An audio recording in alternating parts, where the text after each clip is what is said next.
The moonlight cast a silver glow across the frozen Montana River, turning the ice into a path of broken mirrors. Lydia Fletcher stood at the water's edge, her breath rising in white clouds that drifted away like restless spirits. 17 years old, clad in little more than thin cotton, the cold had long since stopped mattering. What was frost and snow to a soul already numb? She closed her eyes, pressed her raw, chapped hands together, and whispered into the night, "Dear Lord, forgive me for what I'm about to do. I know it's a sin, but I can't." Her voice broke. "I can't bear it anymore." Tears froze on her cheeks before they could fall. 17 years of life, and what did she have to show? Bruises. Hunger. A heart trained to expect nothing but pain. She took one step forward, then another. The ice groaned beneath her bare feet. "I'll see you soon, Mother," she murmured. But just as she prepared to take the final step, something slipped from the pocket of her tattered dress. A folded piece of paper, thin from countless readings. It landed on the ice, the moon catching its edges as though heaven itself demanded one last look. Trembling, Lydia picked it up. Her mother's handwriting stared back, faded ink, unsteady lines, but it was still her mother's voice.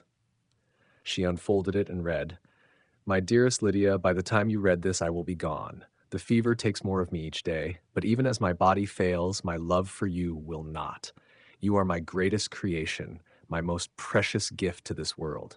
Dark days may come. I fear what your father's choices may bring upon this household, but remember this, you are stronger than any storm. You have my knowledge, my heart, and my resilience. Promise me, Lydia, promise me you will live. Truly live. Not merely exist. Find the light when darkness surrounds you, for it is always there, even when we cannot see it. Your spirit is a flame that no cruelty can extinguish. Let it burn bright enough to guide others. With eternal love, Mother." The letter shook in her hands. A sob broke free. Her mother had known, somehow she had known the storm to come, the honeyed words and poisoned heart of Edith Mason, the slow collapse of the home that had once been a refuge. Lydia looked up at the Montana sky, stars scattered like seeds across black soil. Was her mother watching? Would she see her daughter surrender? "Not today," Lydia whispered, clutching the letter to her chest. "Not today." The walk back to the Mason farm was long, each step burning like shards of glass against her frozen feet, but something had shifted within her. A flicker of flame. Small, fragile, but alive. The homesteads of Pine Hollow slept beneath heavy snow, a lantern here, a chimney there. But the Fletcher farm stood dark, silent. Once a place of pride, now nothing more than a prison. Lydia moved quietly toward the storage shed. It was where she slept, safer than the house, safer than Edith. She hoped to slip inside unnoticed, but as she rounded the corner, someone waited. Edith Mason, wrapped in a thick shawl, her face as hard as the ice on the river. "Where have you been, girl?" she hissed. Lydia lowered her eyes. "I needed air, ma'am." "Air? At midnight? In winter?" Edith's laugh was sharp as broken glass. She seized Lydia's chin, forcing her face upward. "What's this? Tears? Have you been running to the neighbors again?" "No, ma'am." The slap came without warning, snapping Lydia's head to the side. "I've tolerated your insolence for your father's sake, but my patience wears thin. Tomorrow the Ladies' Aid Society will visit. You will serve tea without error. You will be invisible. Do you understand?" "Yes, ma'am. And remember, one word of our private affairs and your father will pay the price. His health is fragile." The threat lingered like frost. Edith's figure disappeared back into the house. Only then did Lydia slip into the shed. Her sanctuary, her cell. The wind whistled through the cracks. A straw mattress, a single blanket. But at least here she could breathe. She tucked her mother's letter into its hiding place beneath a loose floorboard. Beside it, a worn journal, each page filled with the truth, a record of days she prayed one day would matter. Sleep came in broken fragments, dreams of ice cracking, of dark water rising, and of her mother's voice whispering from somewhere beyond the stars, "Live, Lydia, live." Morning broke with heavy snowfall, a quiet hush that blanketed Pine Hollow. Inside the Fletcher home, however, there was no peace. Lydia had been awake long before dawn, stoking fires until her fingers blistered, preparing breakfast until her arms ached, and scrubbing floors until her hands were raw. Edith oversaw it all, her sharp eyes missing nothing. "The silver isn't polished properly. There's dust on the mantelpiece. These scones, are you trying to shame me with their lumps? Every word was a lash, every critique designed to grind Lydia down. Yet by mid-morning, the house gleamed. The parlor had been transformed into a picture of refinement.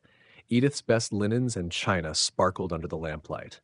Fresh pine boughs lined the mantel, their clean scent masking the ever-present odor of sickness that had seeped into the home since Jonathan Fletcher's health declined. At noon, the Ladies' Aid Society arrived. 6 women from Pine Hollow's most prominent families swept inside, cloaked in furs and velvet despite the snow. They carried baskets for charity, donations meant for the less fortunate. The irony wasn't lost on Lydia. Here she stood, a starving girl in her own father's home, unseen by those who claimed to give so freely. Mrs. Holcomb entered first, followed by Widow Barrett, then Mrs. Peterson. Mrs. Richmond and her daughter Lillian soon followed, and last came Mrs. Green, the doctor's wife, whose kind eyes always made Lydia nervous. That woman saw too much. "Edith, darling, the house looks magnificent," Mrs. Holcomb gushed, handing her cloak to Lydia without so much as a glance. "One would never know you'd only been here 3 years." Edith beamed, the perfect hostess. A woman's touch was sorely needed. Poor Jonathan, he let things slip after Margaret passed. Lydia's stomach knotted at the sound of her mother's name on Edith's lips, spoken so casually as if she had any right. "And how is dear Jonathan?" Mrs. Green asked gently, her eyes flicking toward Lydia before returning to Edith. "Resting, I'm afraid. His condition continues to challenge us," Edith replied with feigned sorrow. "But I ensure he wants for nothing. Lydia, the tea." Silent as a shadow, Lydia poured steaming cups. Years of practice had taught her how to move unseen, to become little more than furniture in the room. The women's voices rose around her, church fundraisers, weddings, the severity of the winter. Then the conversation slipped into scandal. "Of course, the Thornton girl has disgraced herself completely," Mrs. Peterson whispered, satisfaction thick in her tone. "Found in the loft with the blacksmith's apprentice." Gasps of delight rippled through the group. "Her father sent her to Denver," Mrs. Peterson added. "But the damage is done."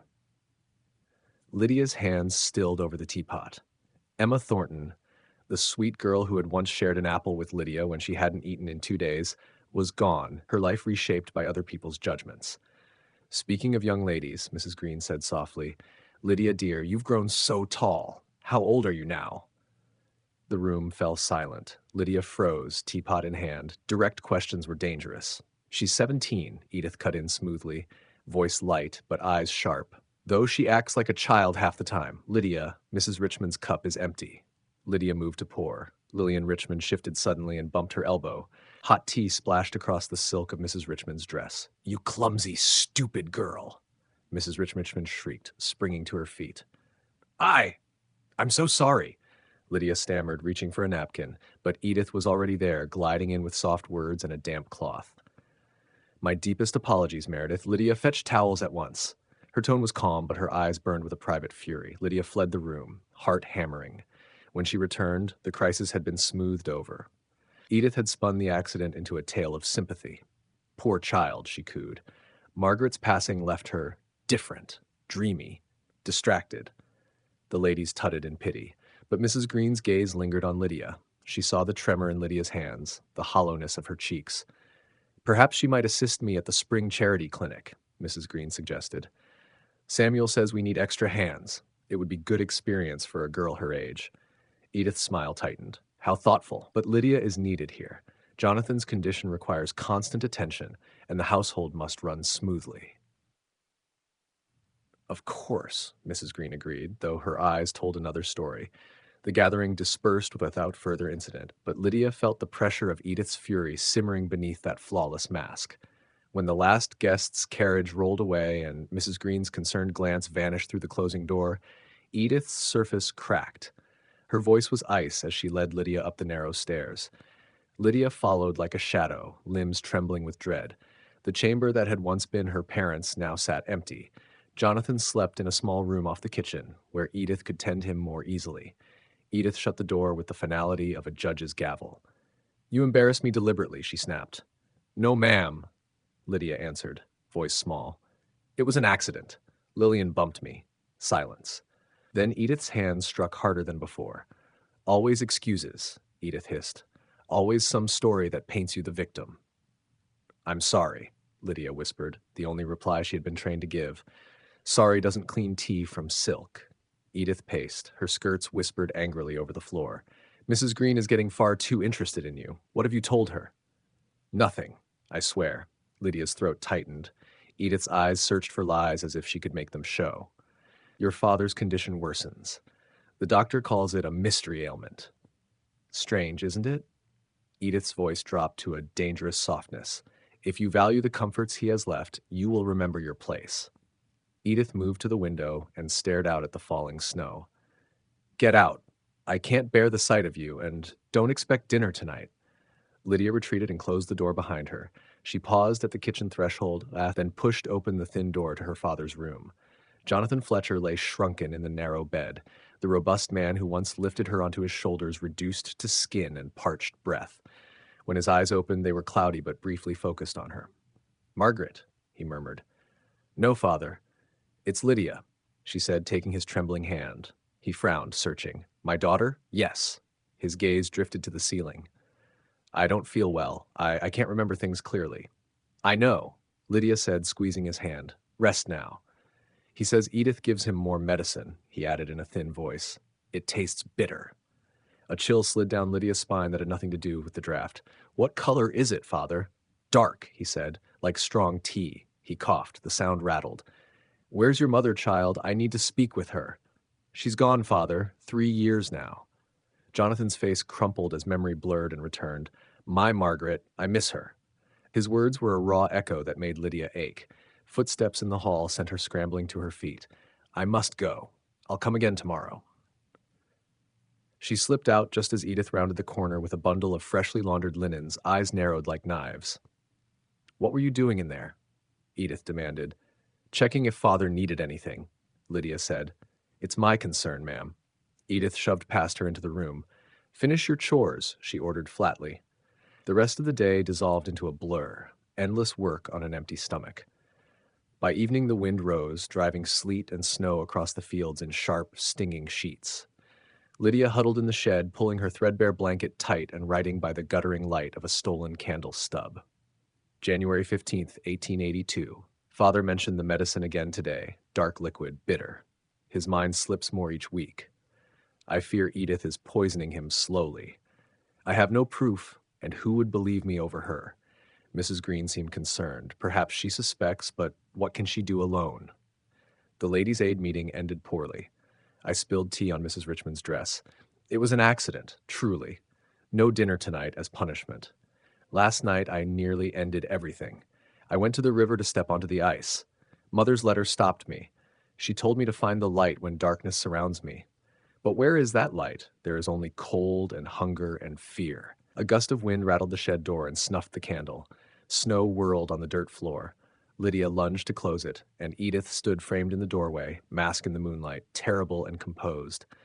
Writing again? She hissed, snatching the journal from Lydia's hands. What lies are you recording now, pest? Those are private thoughts, Lydia whispered. It's only a diary. Poison? Edith's voice curled with venom. You accuse me of poisoning your father? She ripped pages out and crumpled them.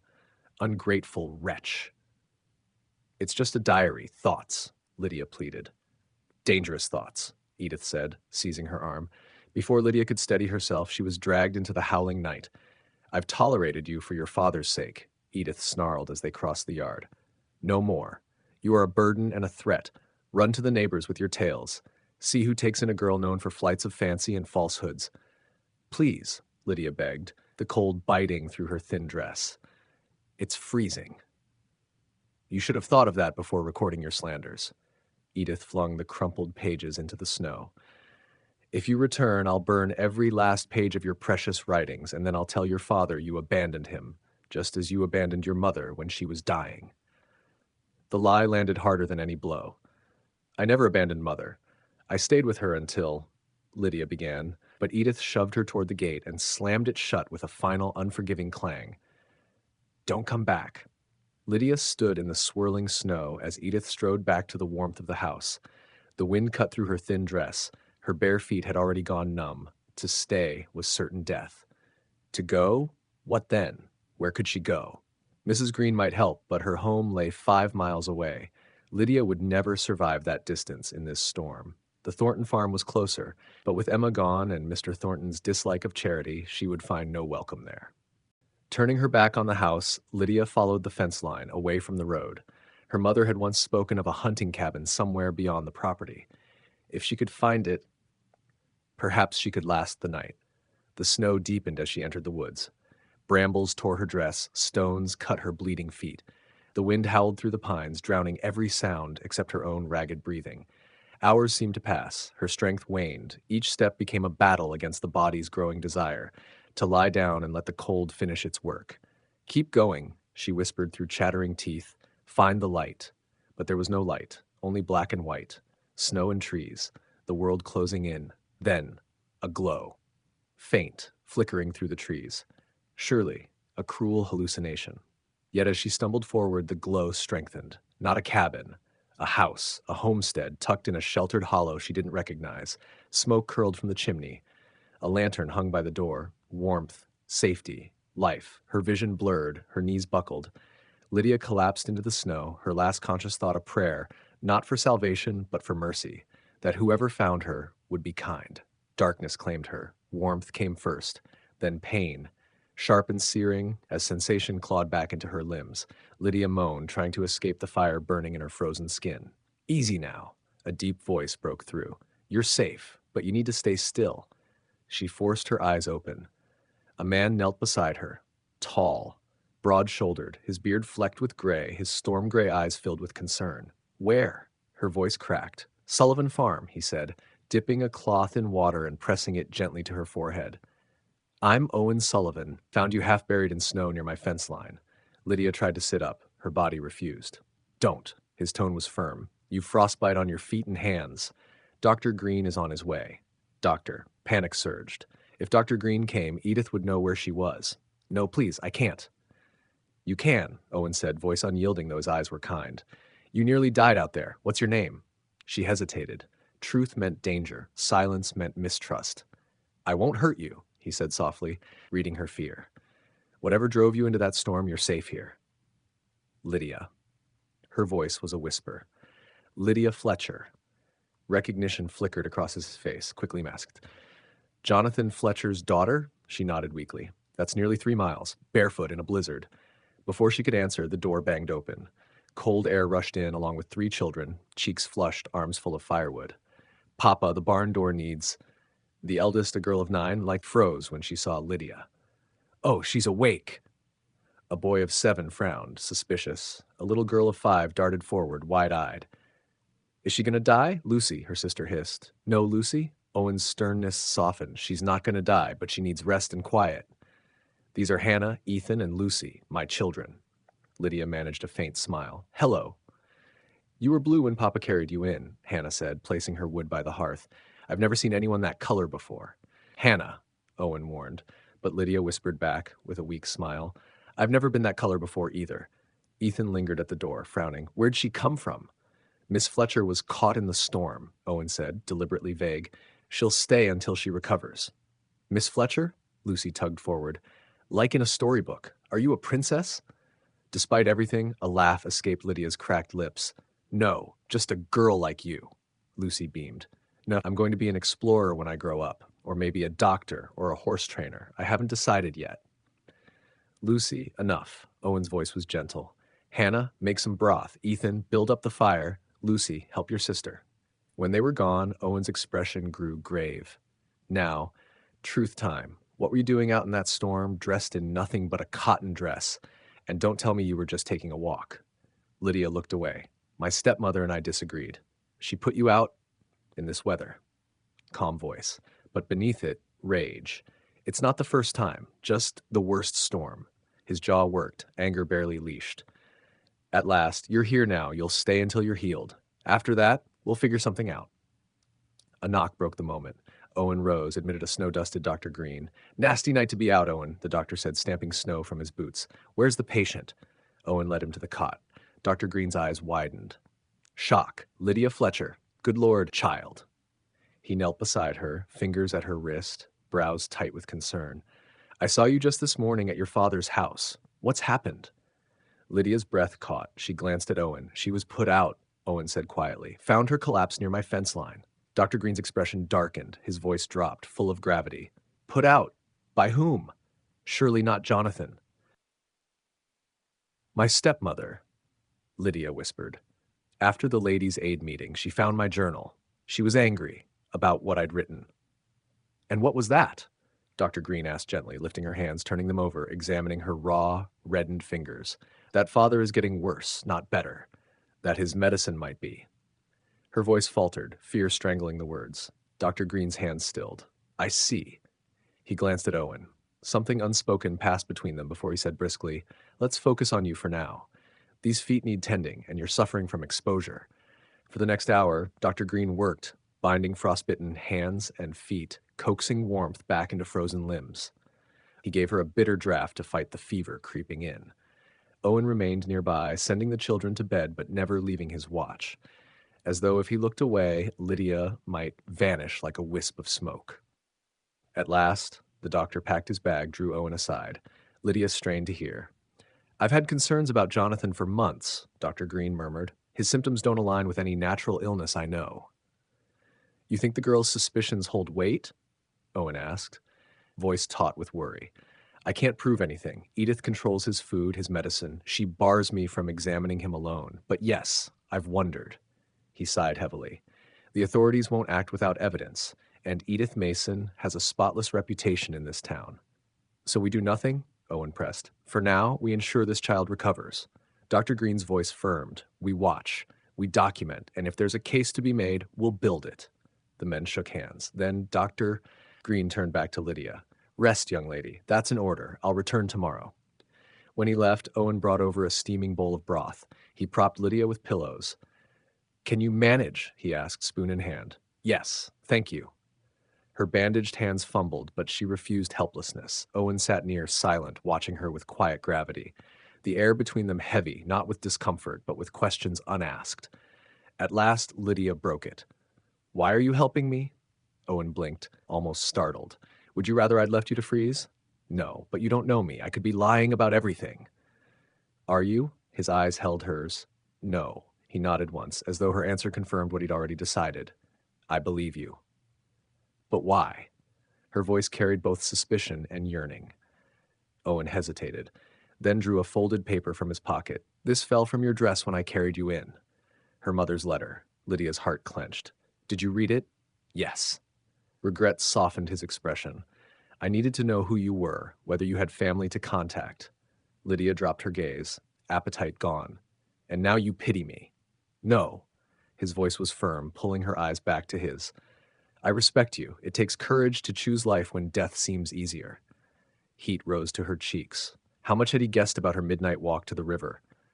Your mother, Owen continued, handing the letter back. Margaret Fletcher. I knew her. Lydia's breath caught. You did?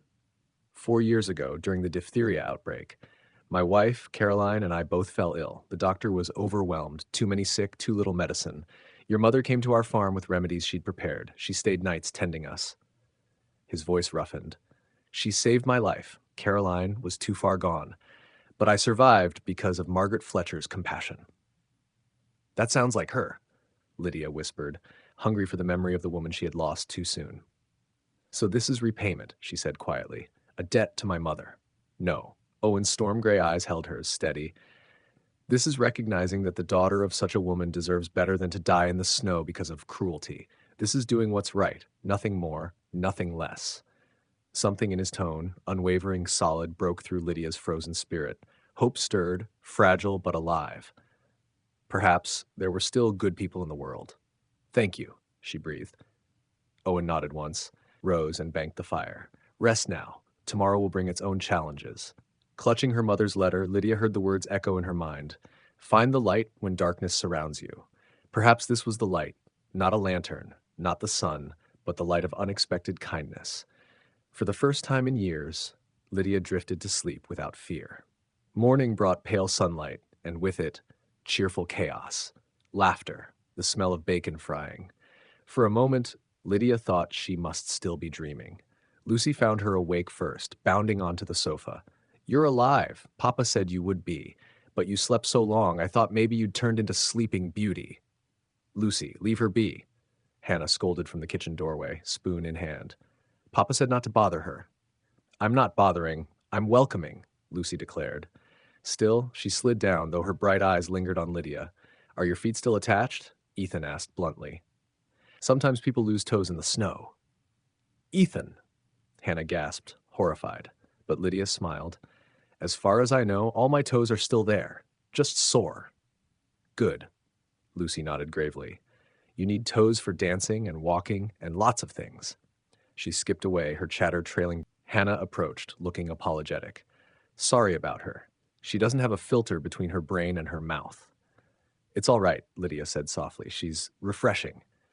Hannah studied her, eyes thoughtful and intelligent, so like Owen's steady gaze.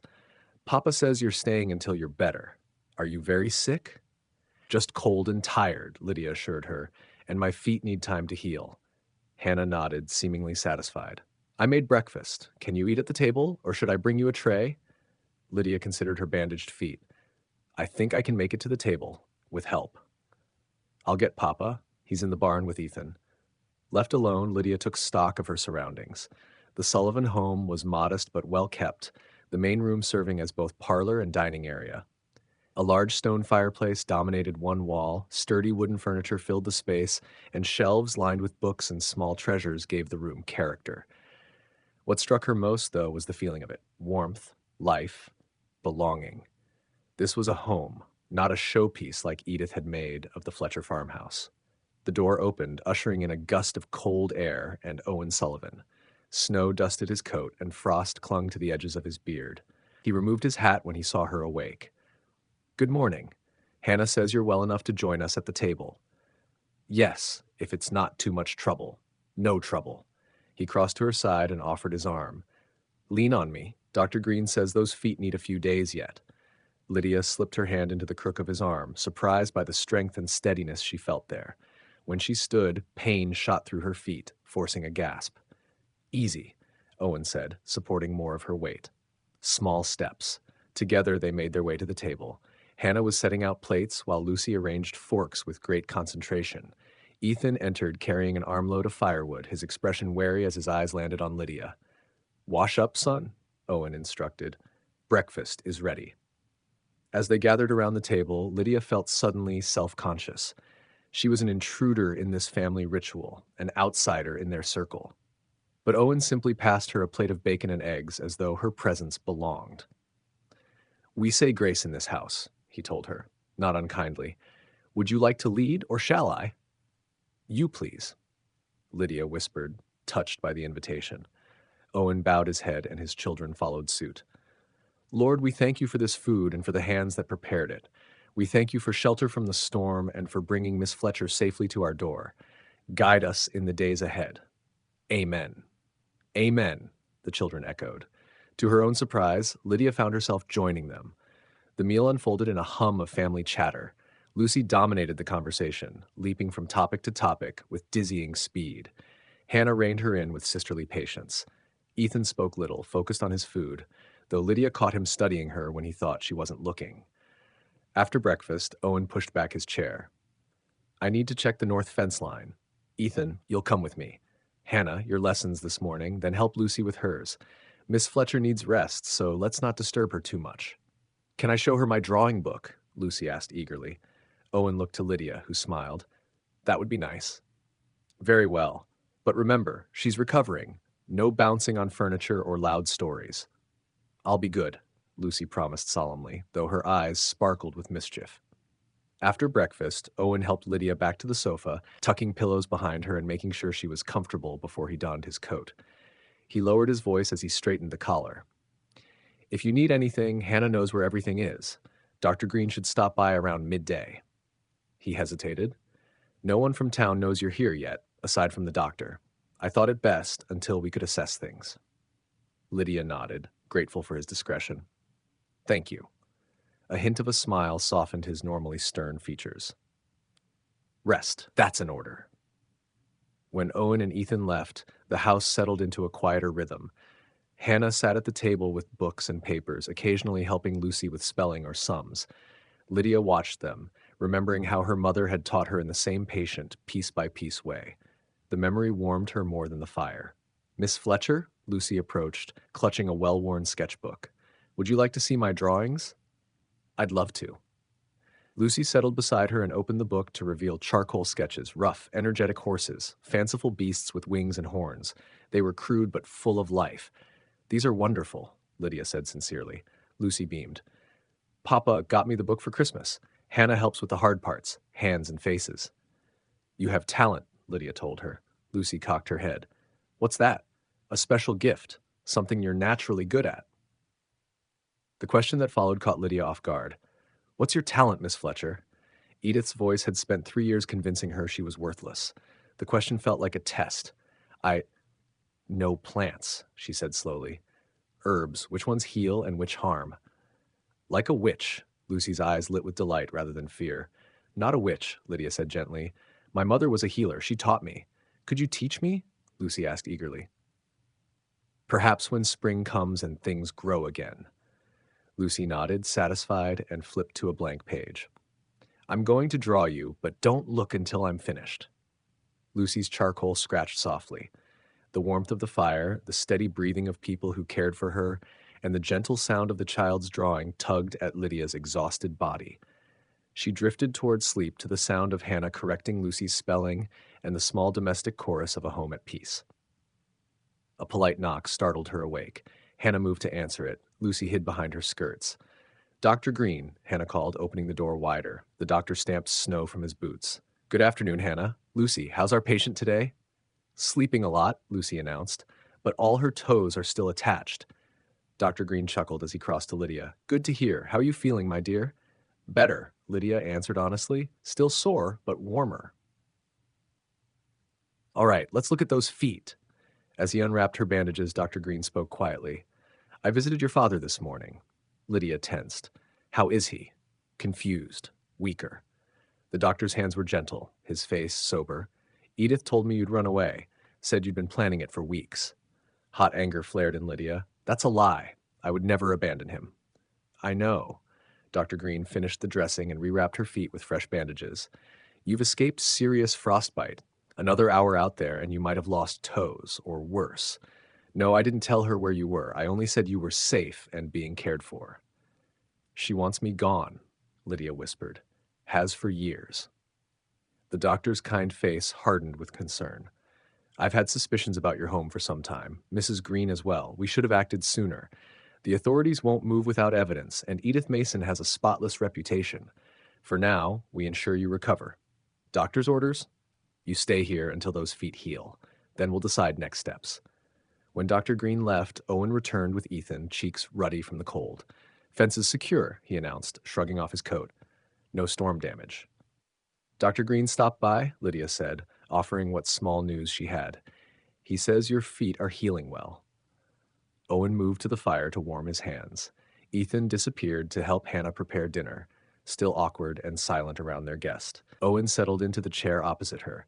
He held her gaze with that quiet steadiness she'd learned to read.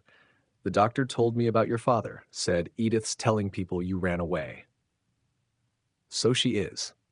Lydia twisted her hands in her lap. I can leave when my feet heal. I don't want to bring trouble here. That's not what I mean. Owen leaned forward, elbows on his knees. We need to be ready for when she comes. And she will come. Pine Hollow's too small for secrets. Why would you take that risk for me? Lydia asked, the question raw. Owen's eyes drifted to the mantel, where a small portrait stood, a woman with dark hair and gentle eyes. He reached into his pocket and produced a folded piece of paper. He handed it to her without speaking. Lydia unfolded it carefully. The handwriting was familiar, steady, compassionate. Mr. Sullivan, by the grace of God, you have survived the fever. As you recover, I beg one final favor. Should anything happen to me, and should my daughter Lydia ever need shelter or protection, I ask you to provide it if you are able. She is the light of my life. My husband Jonathan may not have the strength to protect her, as I would wish. If circumstances align where you might help her, please consider this request. With deepest respect, Margaret Fletcher. Lydia's breath caught. Margaret Fletcher wrote this? Owen's voice was soft. You saved my wife's life once. You tended the sick without thought. She asked me, if ever I could, to care for your child. I promised. The paper trembled in Lydia's hands. For a moment, she thought she would cry, not from hunger or pain, but from a tide of gratitude that washed through her. Owen's steady kindness was not pity. It was repayment of a debt and the quiet courage to do what was right. "Thank you," she said simply. He nodded once. "Rest now. Tomorrow brings its own work." He stood and banked the fire for the night. Lydia pressed her mother's letter to her chest. "Find the light when darkness surrounds you," it had said. Perhaps this, unexpected shelter, a stranger's promise kept, was the light her mother had meant. For the first time in years, Lydia slept without fear. Lydia's hands trembled as she finished reading. "She knew," she whispered. "Somehow, she knew I would need help one day." "Your mother was perceptive," Owen said quietly. "I kept that letter all these years, never truly expecting to fulfill its request. Yet here you are. So that's why you took me in, because of a promise made a decade ago?" "Partly." His eyes held hers, steady and unflinching, but also because it was the right thing to do, and because, he hesitated, weighing his words, because I know what it is to be helpless while someone you love suffers. I couldn't save Caroline. Perhaps, in some small way, I can honor Margaret's wish by protecting you. Lydia looked down at the letter again, her mother's foresight both comforting and terrifying. What had she seen in Jonathan or in their future that would prompt such a plea? "I don't know what to say," she admitted. "You don't need to say anything." Owen stood and carefully reclaimed the paper. "Just know this. You have a place here for as long as necessary. Not out of obligation, but because it's right." As he turned toward the kitchen, Lydia called after him. "Mr. Sullivan," he paused. "Thank you, not just for saving my life, but for seeing me as someone worth saving." Something flickered in his gray eyes. Sadness, perhaps, or understanding. He nodded once, then left her with the dawning realization that, for the first time in 3 years, she was truly safe. That night, as snow continued to fall and the Sullivan household settled into sleep, Lydia lay awake on the sofa, listening to the faint crackle of the dying fire. Her mother's letter rested beneath her pillow, Owen's words echoing in her mind. "Find the light when darkness surrounds you." Perhaps at last she had. The days melted into one another like snow beneath gentle sunshine. Lydia's strength returned slowly, her body healing as her spirit stirred from long dormancy. By the end of the first week, she could walk unassisted, though Dr. Green warned her not to overdo it. "Your body has endured more than frostbite," he explained during one of his visits. "Years of poor nutrition and stress have left their mark." Owen had arranged a small alcove just off the main room for her, providing privacy while keeping her close to the fire's warmth. Each morning, Lydia woke to the sounds of life. Owen stoking the fire, Hannah preparing breakfast, Lucy's endless chatter, Ethan's quiet footsteps as he moved through his chores. The rhythm was so different from the tense silence of the Fletcher farm that sometimes she simply lay still, eyes closed, letting the sound of normalcy wash over her. On the 8th day, she insisted on helping with breakfast. "You're a guest," Hannah protested, stirring oatmeal at the stove. "I'm an extra pair of hands," Lydia countered gently, "and I'm feeling stronger. Please, Hannah, I need to be useful." The girl studied her for a moment before nodding. "You can knead the bread dough. It's already mixed." Lydia smiled, rolling up her sleeves. Her hands remembered the motions: push, fold, turn, even though Edith had kept her from such tasks for years. "You're good at that," Hannah remarked, watching.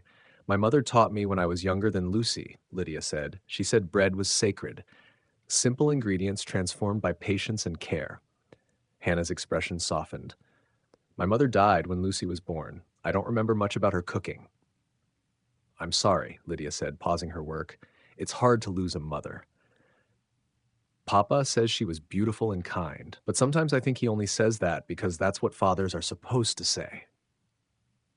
Hannah's candor surprised her. "Why do you think that?" Hannah shrugged. "He doesn't keep many pictures of her out, just the one on the mantle, and he never tells stories unless we ask." "Grief affects people differently," Lydia said carefully. "Some find comfort in memories. For others, it hurts too much to speak of them." "Maybe." Hannah sprinkled salt into the oatmeal.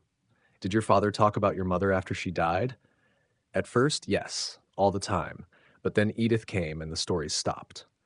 Lydia kneaded harder, steadying herself with the rhythm.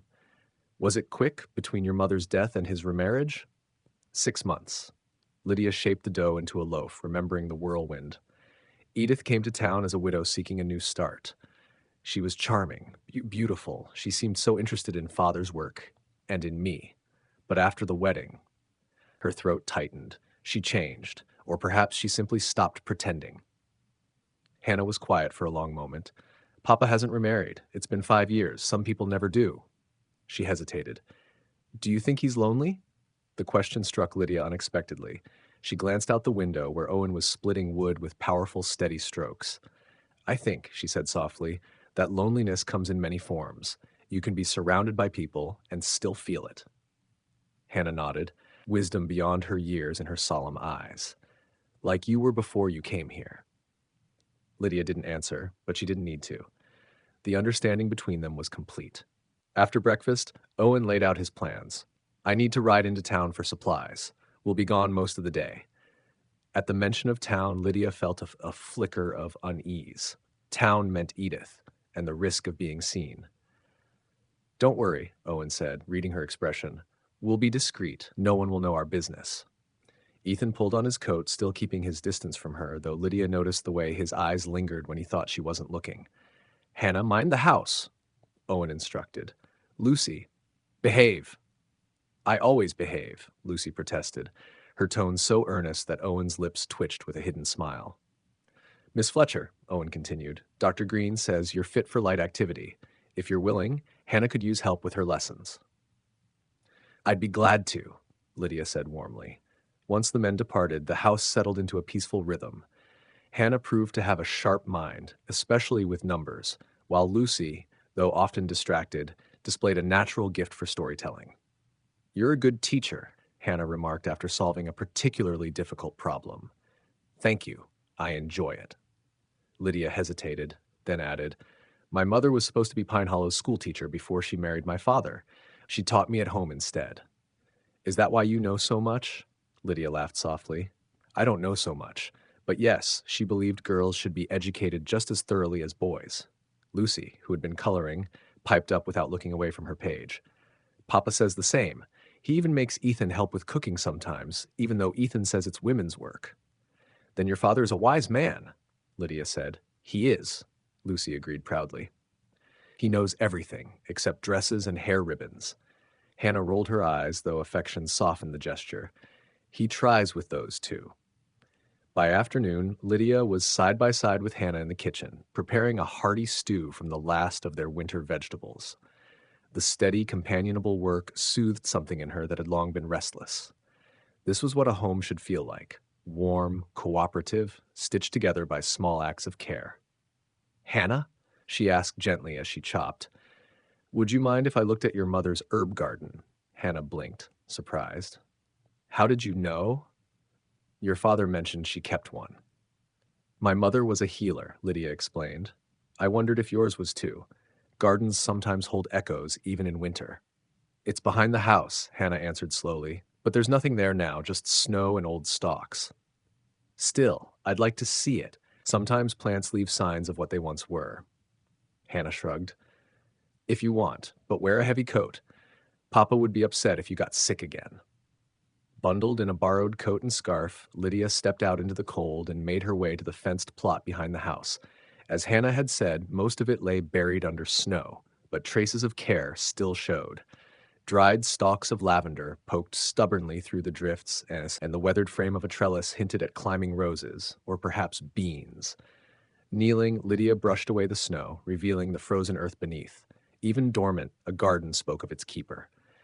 This one told a story of order, knowledge, and purpose, of someone who had understood the healing power of herbs far beyond cooking. Caroline Sullivan, Lydia murmured softly. Who were you? A rustling drew her gaze. Lucy stood at the fence, her small face solemn beneath a woolen cap.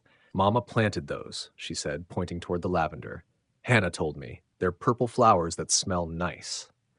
Lavender, Lydia nodded. Good for calming nerves and helping with sleep. Did you know my mama? Lucy asked, stepping closer. No, sweetheart, Lydia said gently. She passed before I ever met your family. Lucy considered this with a seriousness beyond her years. I never knew her either. She died when I was born. She spoke it as a simple fact, free of guilt or sorrow. That must be hard, Lydia murmured. Sometimes, Lucy admitted, poking the snow with a mittened hand, especially when the other girls at church talk about their mamas. Hannah tries to be like one, but she's still learning. She's doing a wonderful job, Lydia said softly. Yes, but Lucy's blue eyes lifted, clear and earnest. She needs someone to teach her the mama things, like you're teaching her cooking and sums. Lydia's heart constricted. Lucy, I'm only a visitor. I won't be here forever. Why not? Don't you like us? Of course I do, Lydia whispered. But I have my own father to worry about, and this is your family's home, not mine. Lucy frowned, unconvinced. Papa smiles more since you came. Even Ethan doesn't frown as much, though he pretends he does. Before Lydia could respond, Hannah's voice called from the door. Lucy! Lydia! Come inside! It's getting colder. They returned to the warm glow of the house, Lucy skipping ahead, Lydia lagging behind, weighed down by the girl's words. Could it be true? Had Owen smiled more since she arrived? She had so little to measure it by, having only known him in this strange season. And Ethan, his silence seemed too heavy, too guarded for Lucy's cheerful claim. The rattle of wagon wheels announced Owen and Ethan's return just as the stew finished simmering. They came in on a gust of cold air, arms heavy with parcels. Good timing, Hannah said, setting bowls on the table. Owen stomped snow from his boots, his face ruddy from wind but shadowed with unease. He exchanged a glance with Ethan, who busied himself with the supplies. Everything all right? Lydia asked quietly. Fine, Owen said too quickly. Just tired. It's a long ride in this weather. But through supper, his gaze kept straying to the window, as though expecting something, or someone, out there. Ethan was quieter than usual, chewing like every bite took effort. Later, after the children had gone to bed, Owen lingered by the fire. Lydia, pretending to read, closed the book softly. Something happened in town, she said, not a question. Owen looked up, weighing whether to answer. At last he sighed. Edith Mason was asking questions about you. Lydia's stomach tightened. What kind of questions? Whether anyone had seen you, if there were rumors of you staying with certain families. He rubbed his beard, frowning. She seemed especially interested in Dr. Green's visits. Does she know I'm here? Not yet, but she's persistent. His voice dropped lower. There's more. Your father's condition has worsened. There's talk of sending for a specialist from Helena. Lydia's hands clenched in her lap. A specialist? Edith's choice, no doubt. She's accelerating her plan. With me gone, there's nothing to stop her. Her voice broke. The thought of her father dying, believing she had abandoned him, was unbearable. Dr. Green is doing what he can, Owen said firmly. He's documenting everything, building a case. A case that will come too late to save my father. Lydia rose, pacing despite the soreness in her body. I should go back, confront her. And what would that accomplish? Owen asked gently. She'd deny everything, twist it back on you. At least I'd be there, Lydia shot back. He wouldn't die thinking I'd left him. Owen stood, his presence steady. His voice was calm, but unyielding. Your father isn't alone. Not as he should be, perhaps, but he isn't abandoned, and if you return now, you'll walk right back into her grasp. So I do nothing? Just hide here while she poisons him? No. His gaze held hers, strong as iron. You heal, you gather strength, and when the time is right, you fight, not with panic, but with evidence and allies. Lydia faltered, torn between frustration and the reluctant pull of his wisdom. How can you be so calm? If it were Hannah or Lucy or even Ethan. His expression softened. I'd want to tear the world apart, he admitted, but I'd also want to make sure my actions helped, not made it worse. His steadiness cooled her panic, giving her breath again. You're right, she whispered. I know you're right, but it's so hard. The right path usually is. He turned to the bookshelf and withdrew a slim, leather-bound volume. Here. My wife's journal, her notes on the garden. You seemed interested in it earlier. Lydia accepted the book, startled by the intimacy of the gift. Thank you, but why give it to me? Caroline knew much about plants, not as much as your mother perhaps, but she kept careful records. It may give you something to focus on besides worry. The gesture touched her deeply. This wasn't just a book. It was a fragment of his past, a piece of his heart. I'll take care with it, she promised. He nodded once and turned toward his room. Rest, Lydia. Tomorrow will bring its own troubles. Left alone by the fire, Lydia opened the journal. Caroline's handwriting was neat and precise, her entries filled with diagrams of garden plots, lists of herbs and their uses. Yet among the practical notes were glimpses of her heart. April 3rd, 1869. The baby kicked today. Owen felt it too, though he tried to hide how much it moved him. This marriage may not be what either of us planned, but perhaps this child will bring us closer. Lydia reread the words, not what either of us planned. She turned the page. June 12th, 1869. Owen is building a cradle. He works on it every evening. Sometimes I catch him staring at the wood as if he can already see the future. He will be a good father. Perhaps that will be enough. Another entry months later, September 28th, 1869. Hannah Rose Sullivan arrived yesterday at dawn. She is perfect. Owen held her with such tenderness. For a moment, watching them together, I could almost believe he loves me as a husband should love a wife. But I know better. His heart remains with Emily, though she chose another. Still, he is kind. And for our daughter's sake, we will build a life worthy of her. Lydia closed the book, feeling like an intruder. Owen had given it for the garden notes, not these confessions. Caroline's words revealed a marriage of respect and duty, but not love. Perhaps this was what Hannah had sensed. The silence surrounding her mother, the lack of romantic stories, the missing thread of tenderness. Slipping the journal beneath her pillow, Lydia resolved that tomorrow she would confine her reading to the herb notes. Some secrets were not hers to know. The days that followed slipped into a rhythm of healing and quiet work. Lydia found herself gradually woven into the fabric of the Sullivan household. She helped Hannah with cooking and lessons, played with Lucy, and slowly earned Ethan's cautious trust by tackling chores without complaint. Owen remained somewhat distant, though always kind, his long hours spent mending fences and repairing barns against the coming spring. One afternoon, Lydia was hanging damp laundry on a line stretched across the porch, the day too cold for drying outdoors, when she noticed Ethan watching her from the woodpile. Normally he would turn away if she caught him staring, but this time he approached, hesitant but determined. "You do that different," he said, nodding at the sheet she had pinned. Just pinned. "How?" she asked with a smile. "You fold the corners first. Hannah just pins them straight. My mother taught me that way. It keeps the corners from fraying." Ethan considered this seriously, then asked, "Did your mother teach you a lot of things?" "Yes," Lydia said softly. She believed in practical knowledge. Cooking, sewing, gardening, reading, writing, all of it. "Hannah tries to teach us," he admitted, then trailed off, embarrassed. "But it's not the same as having a mother show you," Lydia finished gently. Relief flickered across his young face at being understood without explanation. "Your sister does a remarkable job," Lydia added. "She was very young when she had to take on so much." "I help," Ethan said quickly, defensively. "I do the man's work with Papa."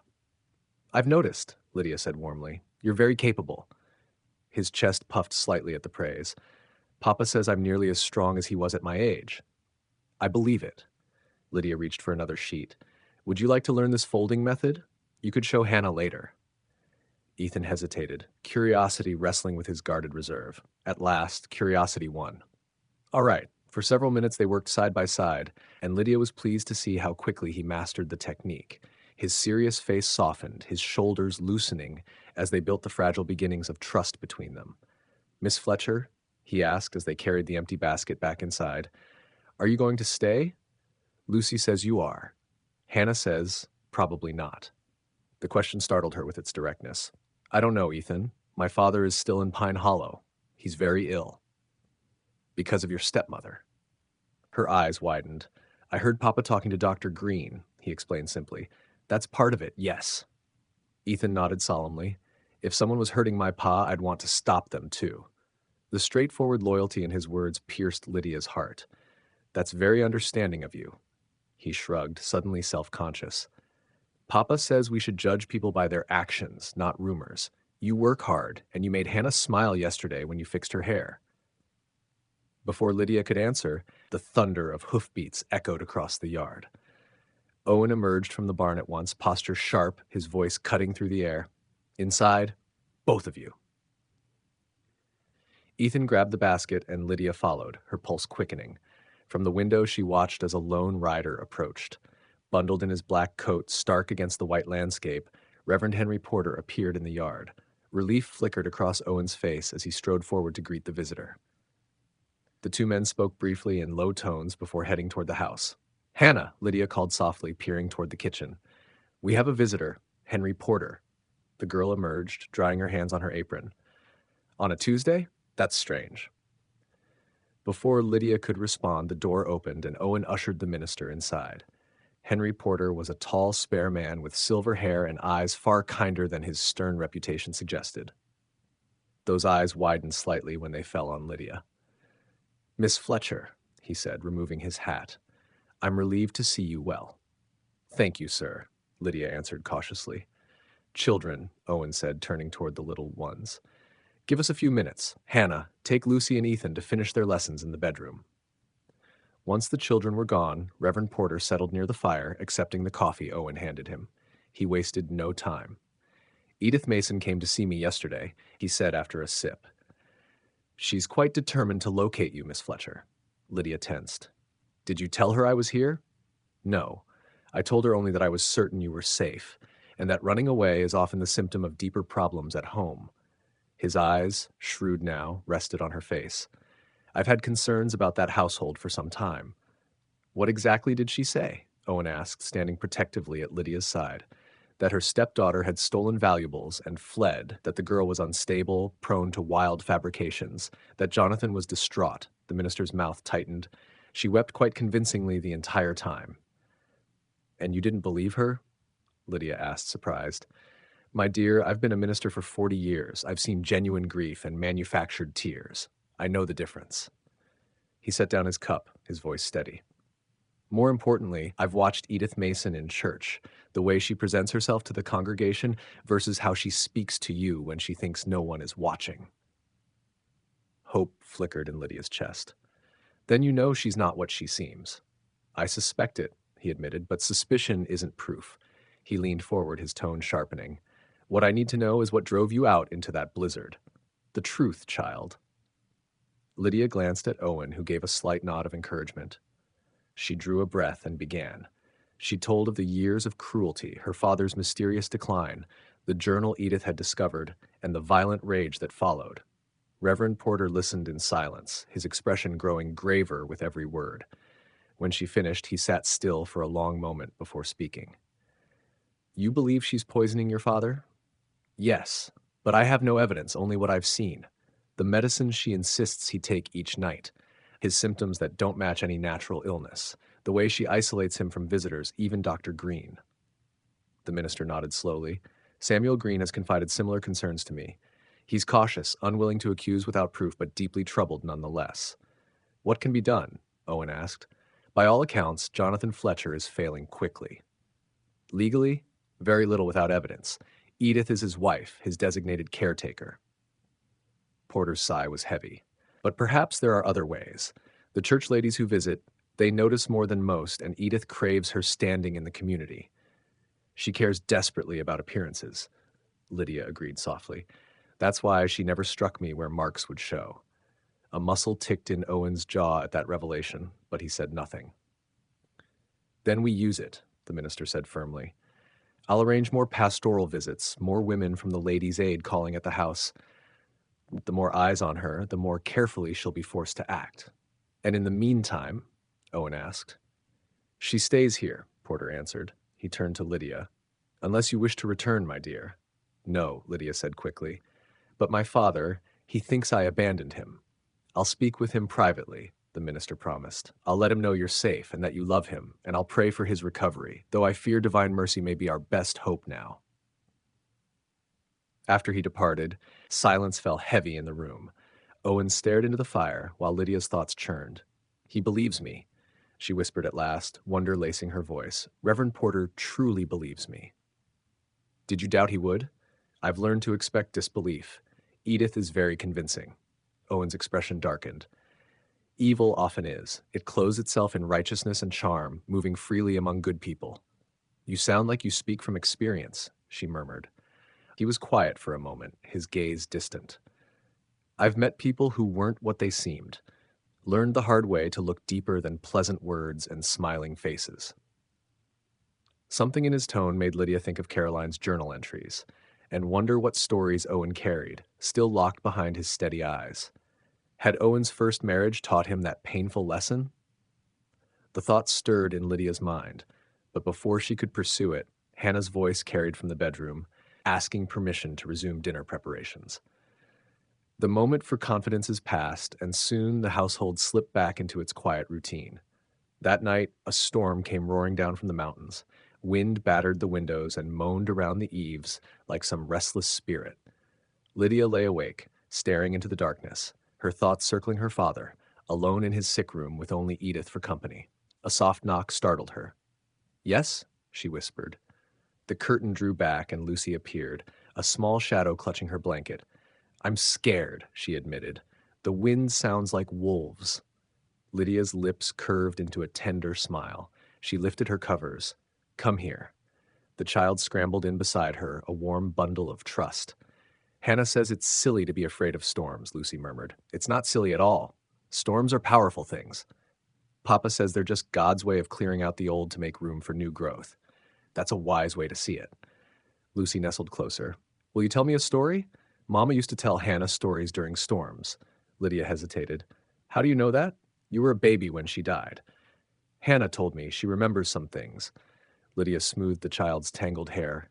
"What kind of story would you like?" "A true one, about your mama."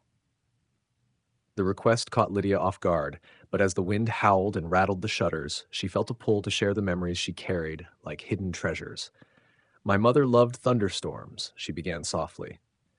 "When lightning flashed, she'd count the seconds until the thunder came. She said each second was a mile, the way to know how far the storm was." "Did she ever get scared?" "Everyone gets scared sometimes. But she told me fear is just our body's way of reminding us to pay attention." Lydia's voice softened into a smile. "Once, during a terrible storm, lightning struck a tree near our house, split it straight down the middle. It caught fire, even with rain pouring all around. My father was away, and I was terrified. But Mama, she just filled buckets and showed me how to pass water along. Together, we saved the house." Lucy's voice was drowsy. She was brave. "Yes, brave and smart. The next day, she showed me the tree. Lightning hadn't just destroyed it, it had transformed it. The heat carved beautiful patterns in the wood. She said nature is an artist. Even in destruction, there is creation." Lucy's breathing slowed, her small body relaxing into sleep. Still, Lydia went on, the words soothing her as much as the child. "She taught me to see beauty everywhere. In weeds most people pulled without thought, in storms that frightened others, in the cycle of life and death itself."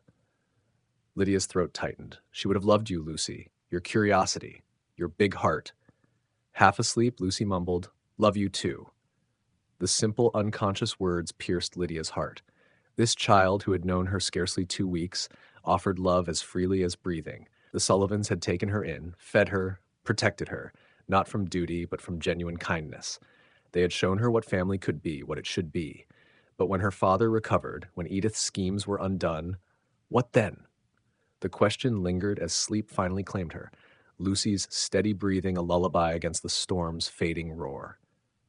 Morning dawned bright and still. Sunlight glistened over a world reborn, pristine, unblemished, every surface smoothed beneath a blanket of snow. Lucy was gone, likely summoned by Hannah to help with breakfast. Lydia rose and dressed quickly. Voices drifted from the main room, Owen's steady baritone mingling with another, deeper one she did not recognize. Hastening to make herself presentable, conscious always of being a guest beneath this roof, she stepped into the main room. Owen stood with Dr. Green and a stranger.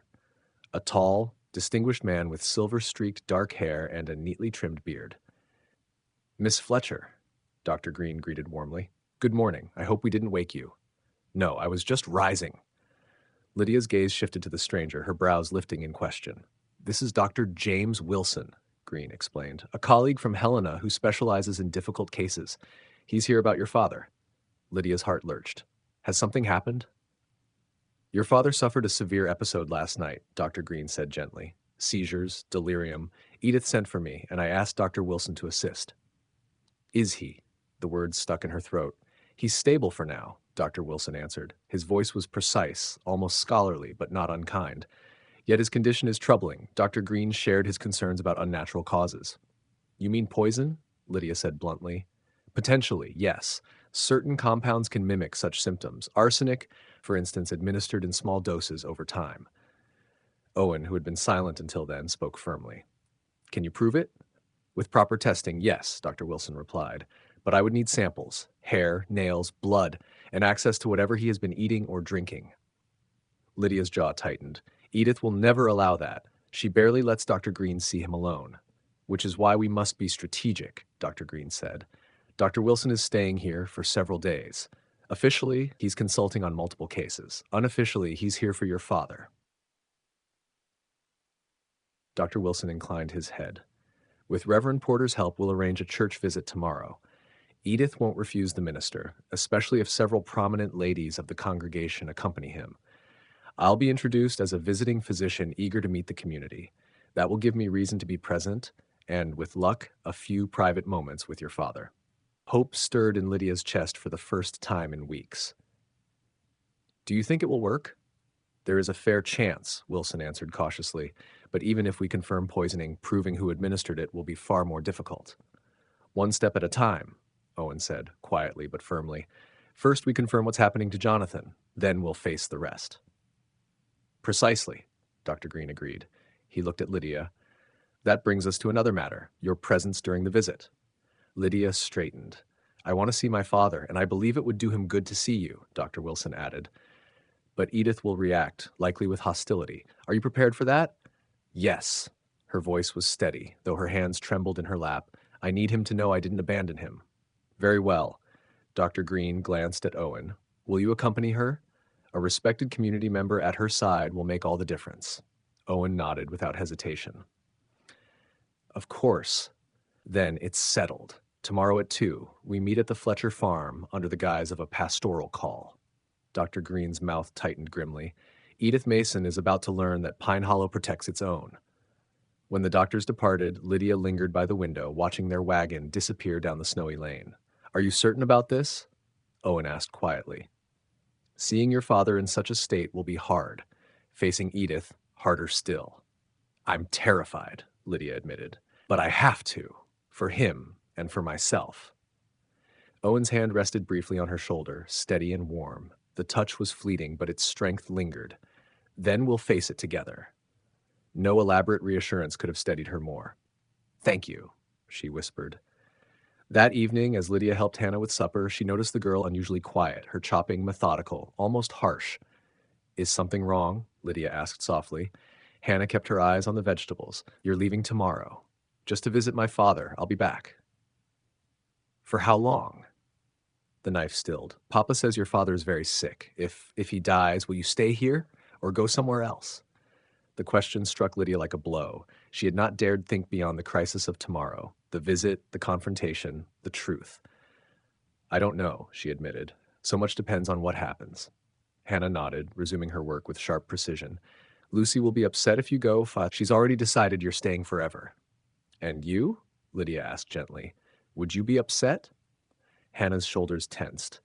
It doesn't matter what I think. You'll do what's best for you.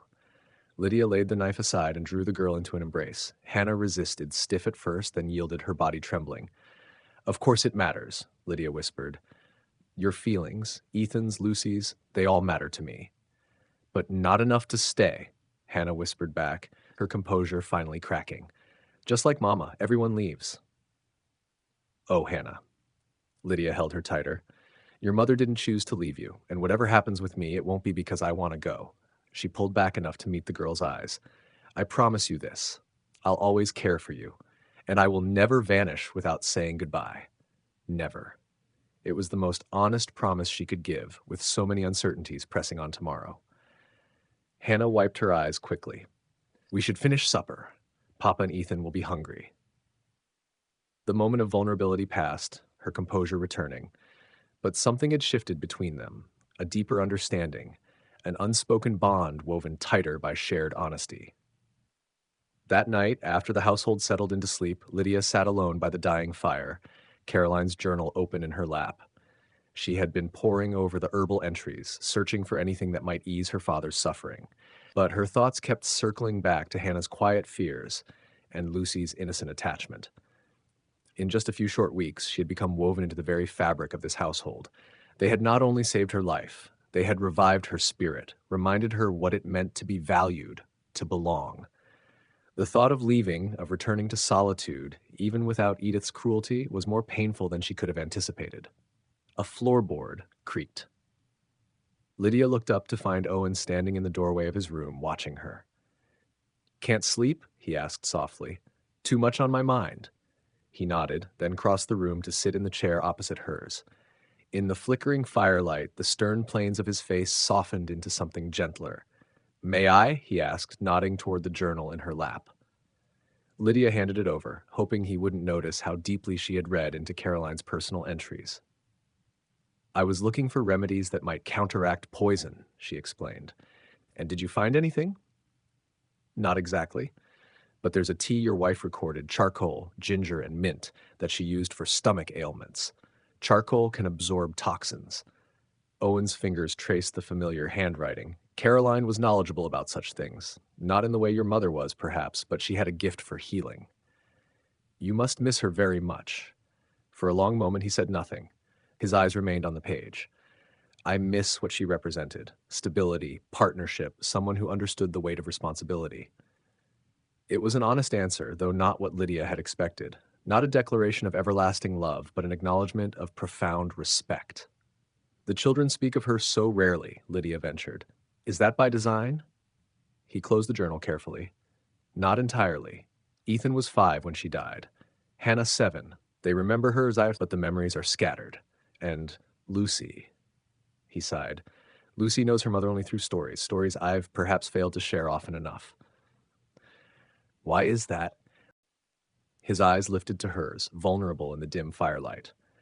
"Because I'm not sure what to tell them. The truth, that our marriage was one of convenience rather than passion, that their mother was a remarkable woman who deserved more than I could give her, or the comforting fiction that we were deeply in love." Lydia's breath caught. So her reading of the journal had been right. Their union had been arranged, not born of romance. "I think," she said carefully, "that children deserve truth, delivered with kindness. To know that their mother was a woman of courage and principle who built a family with a good man even without love's spark, that is a powerful legacy." Owen studied her, his expression unreadable. "You speak from experience." "In a way. My father never told me the full truth about Edith, about her manipulations, her nature. He thought he was protecting me. Instead, he left me vulnerable. And that is why you keep your journal," he said quietly, "to record truth, even when it wounds." "Yes." Silence settled between them, companionable, broken only by the crackle of the fire as it sank to embers. Outside, an owl's lonely call drifted across the snow-covered fields. "Tomorrow will be difficult," Owen said at last. "Seeing your father in his state, facing Edith. I know. Remember, you're not alone." His voice was quiet but steady. "Whatever happens, you have allies now. People who believe you. People who—" He hesitated, then finished simply, "People who care about you." The words, plain yet profound, warmed Lydia more than the fire ever could. "Thank you, Owen." It was the first time she had spoken his name aloud. The sound of it on her lips felt like a shift, a boundary receding, a trust deepening. "You should rest," he said, rising. "Tomorrow will demand all your strength." As he turned toward his room, Lydia called softly, "Owen." He paused. "I care about all of you, too. However this ends, I want you to know that." A smile, unguarded, genuine, lit his face briefly, transforming him. He nodded once, then disappeared into his room, leaving Lydia alone with the fire, her thoughts, and the journal. For the first time in years, she did not feel entirely alone in the world. Whatever tomorrow brought, the bonds forged in this home had given her courage to face it. Morning dawned clear and cold, the sky a brilliant blue that belied the tension coursing through the Sullivan household. Hannah prepared a hearty breakfast, her movements precise, almost ritualistic, as if the steady rhythm of routine could somehow guarantee a favorable outcome. Ethan, unusually attentive, hauled in wood and water without being asked. Only Lucy remained untouched by the undercurrent of tension, chattering brightly about everything and nothing as though the world were perfectly ordinary. Owen ate little, his gaze often straying to the window and the snow-packed road that would soon carry them to Pine Hollow, and to the confrontation that awaited. Lydia found she could not eat at all. Her stomach was knotted with dread. "You need strength," Owen said quietly, pushing a plate of eggs toward her. "Just a few bites." She forced herself to comply, though every mouthful caught in her throat. It was not the food, but his gentle insistence, the way he watched to make sure she ate, that nearly undid her composure. As the appointed hour drew near, Owen brought out a bundle of clothing. Inside lay a dress of deep blue wool, a matching coat, and a bonnet, clearly well made, though no longer new. "These were Caroline's," he explained, his voice a little stiff. "Hannah thought you might wear them into town." "They're beautiful," Lydia whispered, fingers brushing the fabric reverently. "But I couldn't possibly." "Please," Hannah interrupted quickly, stepping forward. "Mama would have wanted them used, not stored away. And you shouldn't have to face that woman wearing borrowed, everyday clothes." The simple, thoughtful gift struck Lydia with unexpected force. To wear Caroline Sullivan's garments was to carry a piece of the family's protection with her, to stand clothed in their history and strength. "Thank you," she murmured, blinking back tears. "I'll wear them with honor." The dress fit with only minor adjustments. As Lydia fastened the buttons of the fine coat, finer than anything she had owned since her mother's passing, she caught sight of herself in the mirror by the door. The woman reflected there was no longer the frightened girl who had fled into a blizzard. This woman stood straight, eyes clear and steady, her appearance dignified rather than desperate. "Ready?" Owen asked, his own coat and hat already in place. Lydia nodded, though her pulse thundered in her ears. The children gathered to see them off. Hannah held herself composed. Lucy clung to Lydia's skirts with solemn eyes, and Ethan hovered in the background, troubled but silent. "You'll come back?" Lucy asked, her small face earnest. "Yes, sweetheart," Lydia promised, kneeling to embrace her. "Before you know it," she approached Ethan directly. "Take care of your sisters while we're gone." "Yes, ma'am," he answered seriously. "Good man." She hesitated, then added softly, "Thank you, Ethan, for giving me a chance."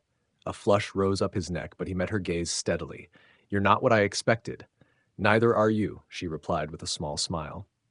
"And I mean that as a compliment." Finally, she turned to Hannah. "The dress is perfect. I feel stronger wearing it." "Good." Hannah's voice wavered only slightly. Mama was strong, too. The wagon ride to Pine Hollow felt both endless and all too brief. Owen drove steadily, neither rushing nor stalling, his silence a comfort rather than a burden. As the town came into view, a scattering of buildings nestled in the valley, smoke curling from chimneys beneath the clear winter sky, Lydia's chest tightened. Beyond the town lay the Fletcher farm, once her sanctuary, now the stage of her greatest fear. "Whatever happens," Owen said quietly, "remember why we're here.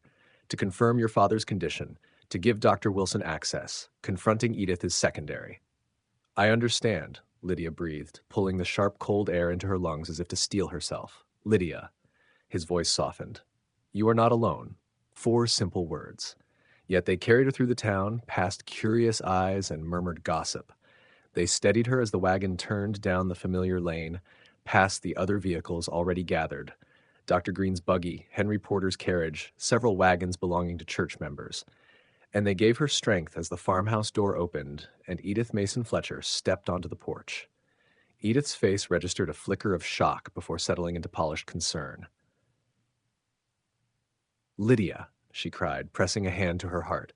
"My dear child, you've come home at last." The performance had begun, but this time Lydia was no longer her lone audience. This time she was ready. Edith descended the steps with practiced grace, arms open wide, her expression the very picture of maternal devotion. Behind her, the church ladies murmured approvingly, moved by the sight of a supposed prodigal returning. "My poor, confused child," Edith called, reaching the bottom step. "We've been so worried." Lydia stood rooted at the wagon, Owen steady at her side. What once had seemed convincing now rang hollow, a brittle mask too thin to hide the truth. How had others never seen through it? "Mrs. Fletcher," Owen said, his deep voice cutting through the charade, "we've come at Reverend Porter's invitation to visit Jonathan." For an instant, Edith's expression chilled before the mask slid back into place. "Mr. Sullivan," she said smoothly. "What a surprise. I wasn't aware you knew my stepdaughter." "Recent acquaintance," he replied evenly.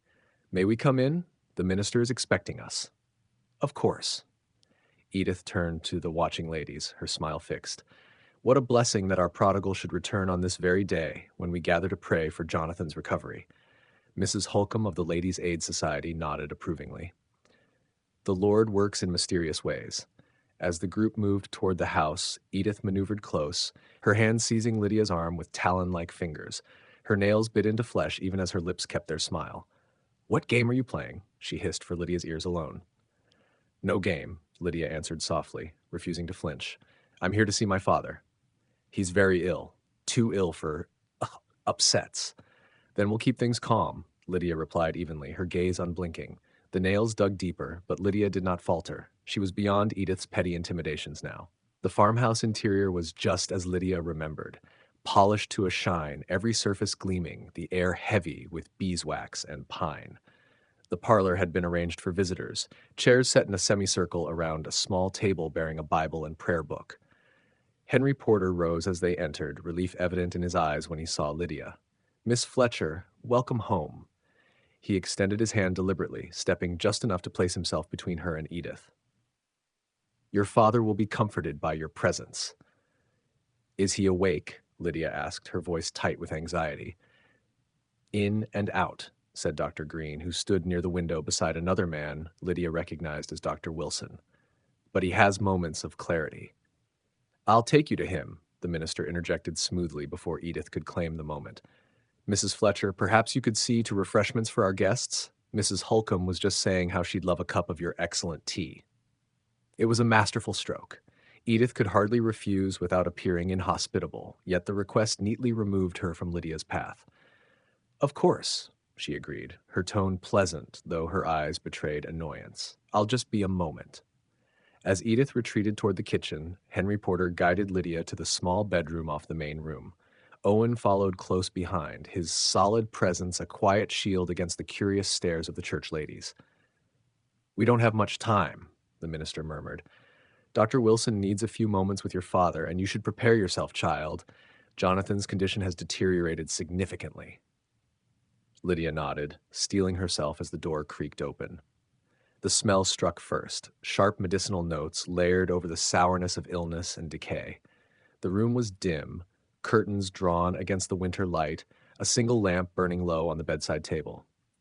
In the narrow bed that had replaced the grand four-poster he once shared with her mother lay Jonathan Fletcher. Lydia's breath caught. The robust man who had once lifted her to his shoulders, who had worked from dawn to dusk in all weather, was reduced to a skeletal figure swallowed by blankets. His cheeks were hollow, his once thick hair sparse and lank. His eyes were closed, his breathing shallow and irregular. "Father," she whispered, moving quickly to his side. "It's Lydia." For a long moment there was no response, then his eyelids fluttered, revealing clouded eyes that searched through the haze. "Abby." His voice rasped, barely more than breath. "Is it really you?" "Yes, Father." She clasped his hand, the bones sharp beneath papery skin. "I'm here.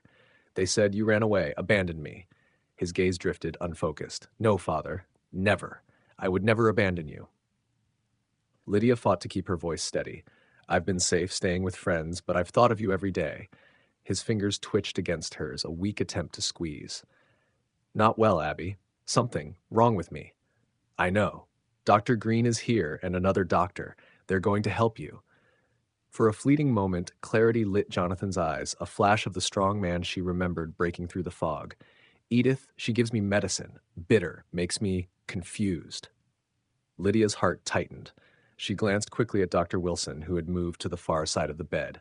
He gave a small nod of encouragement. "What color is the medicine, Mr. Fletcher?" he asked gently. Jonathan blinked. "Who? A friend," Lydia assured him softly. "He's here to help. Please, Father, the medicine Edith gives you, what does it look like?" "Dark, like strong tea." His voice faded, strength draining. "In a blue bottle. She mixes it in my evening drink." Dr. Wilson and Dr. Green exchanged a significant glance. "Thank you, Mr. Fletcher. That's very helpful," Dr. Wilson said. Jonathan's eyes found Lydia again, suddenly urgent. His frail grip tightened almost imperceptibly. "Don't! Leave me with her, Abby. She's not what she seems." "I know, Father," Lydia whispered, stroking his thin hand as tears blurred her vision. "I'm going to fix this, I promise." Exhaustion pulled him under once more, his eyes closing as his breathing slowed. Lydia held fast to his hand like silent tears streaming down her cheeks. The change in him was devastating, far worse than anything she had prepared for. "How long?" she asked finally, her voice breaking as she looked toward the physicians. Dr. Green's reply was grim, weeks at most, without intervention. "He mentioned a blue bottle," Dr. Wilson added quietly. "If we could locate it, analyze the contents."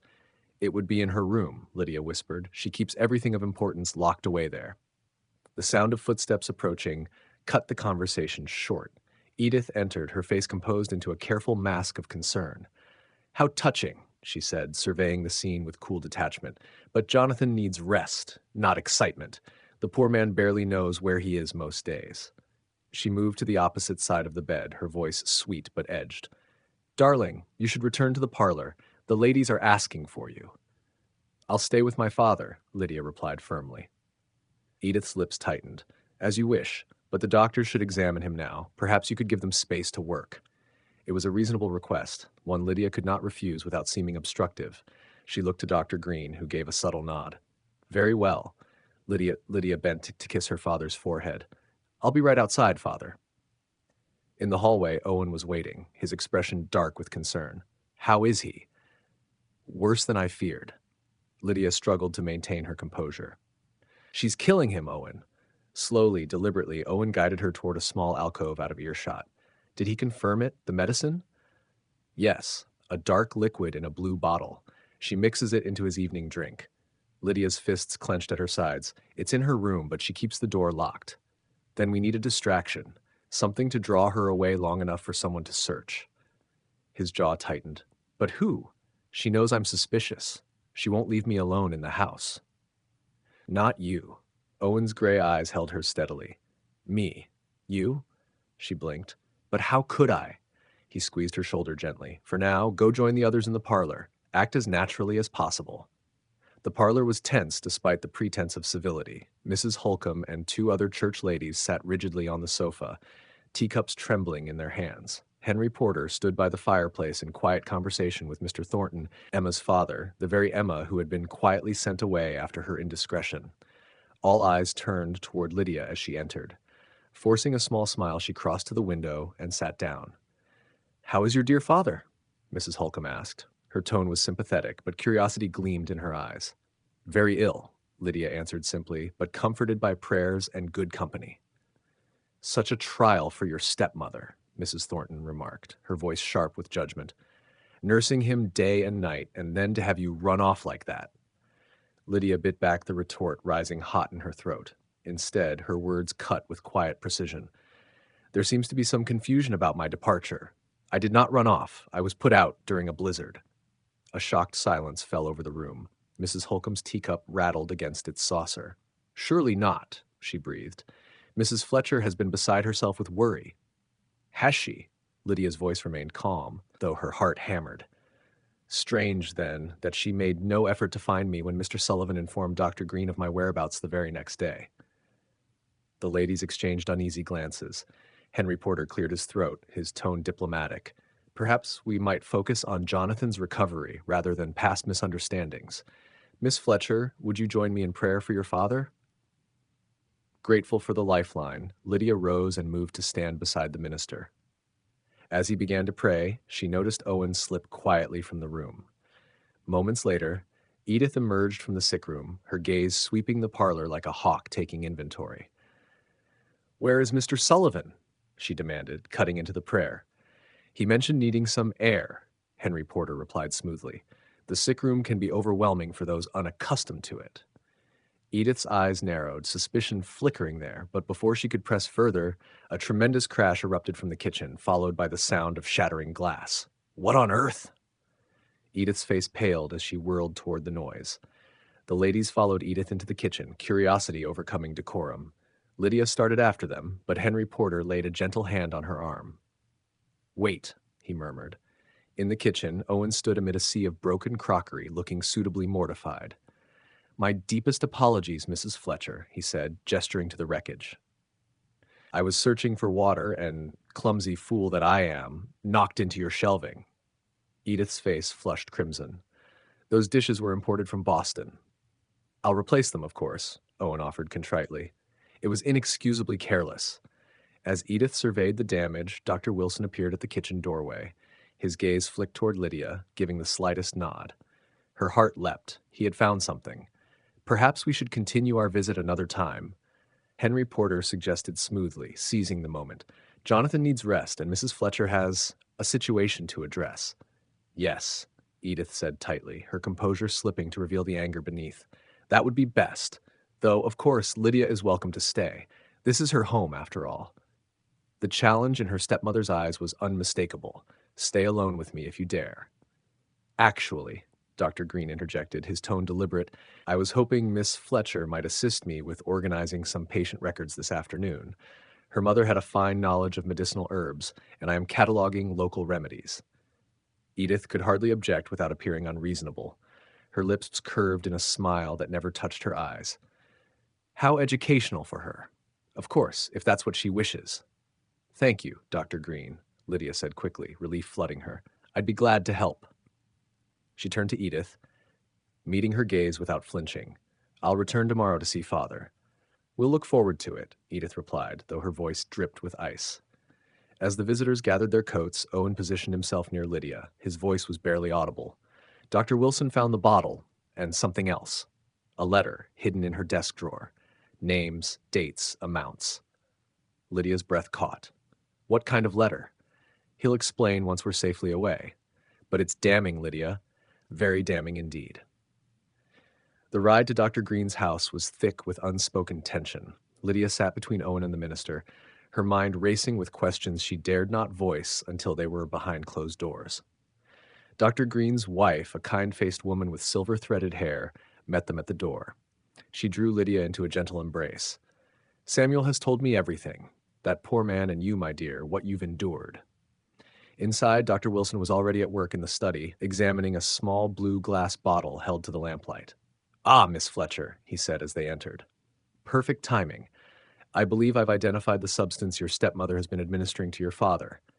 Poison? Lydia asked, her voice steady though her stomach churned. Yes. Arsenic, most likely, mixed with laudanum to mask the symptoms and keep him docile. Dr. Wilson set the bottle down carefully. A particularly cruel method. Slow, cumulative, difficult to detect without specific testing. Can you prove it's hers? Lydia pressed. That she's been doing this deliberately? That, he said, retrieving a folded paper from his coat pocket, is where this becomes interesting. Mr. Sullivan's distraction provided the perfect opportunity to search. Lydia took the letter with trembling fingers. The paper crackled as she unfolded it. The writing was neat, deliberate. It was addressed to E&M at a post office box in Helena, dated 2 years earlier, before Edith had ever met Jonathan Fletcher. E.M., your previous work was satisfactory, if somewhat delayed in execution. The inheritance was secured without suspicion, as promised. For this new commission, time is of the essence. The subject must appear to die of natural causes, preferably before winter's end. The property in question is significant, 280 acres, approximately valued at $4,500, and legal documents must be in place prior to death. Standard terms apply, 25% upon agreement, 75% upon completion. No payment for failure or detection. Respond using the usual method if these terms are acceptable. N.W. Lydia looked up, stunned. This is a contract for murder. Precisely, Dr. Wilson said grimly, and the reference to previous work suggests your father is not her first victim. But who is N.W.? Henry Porter asked, leaning close to read over her shoulder. I have a suspicion, Dr. Green replied.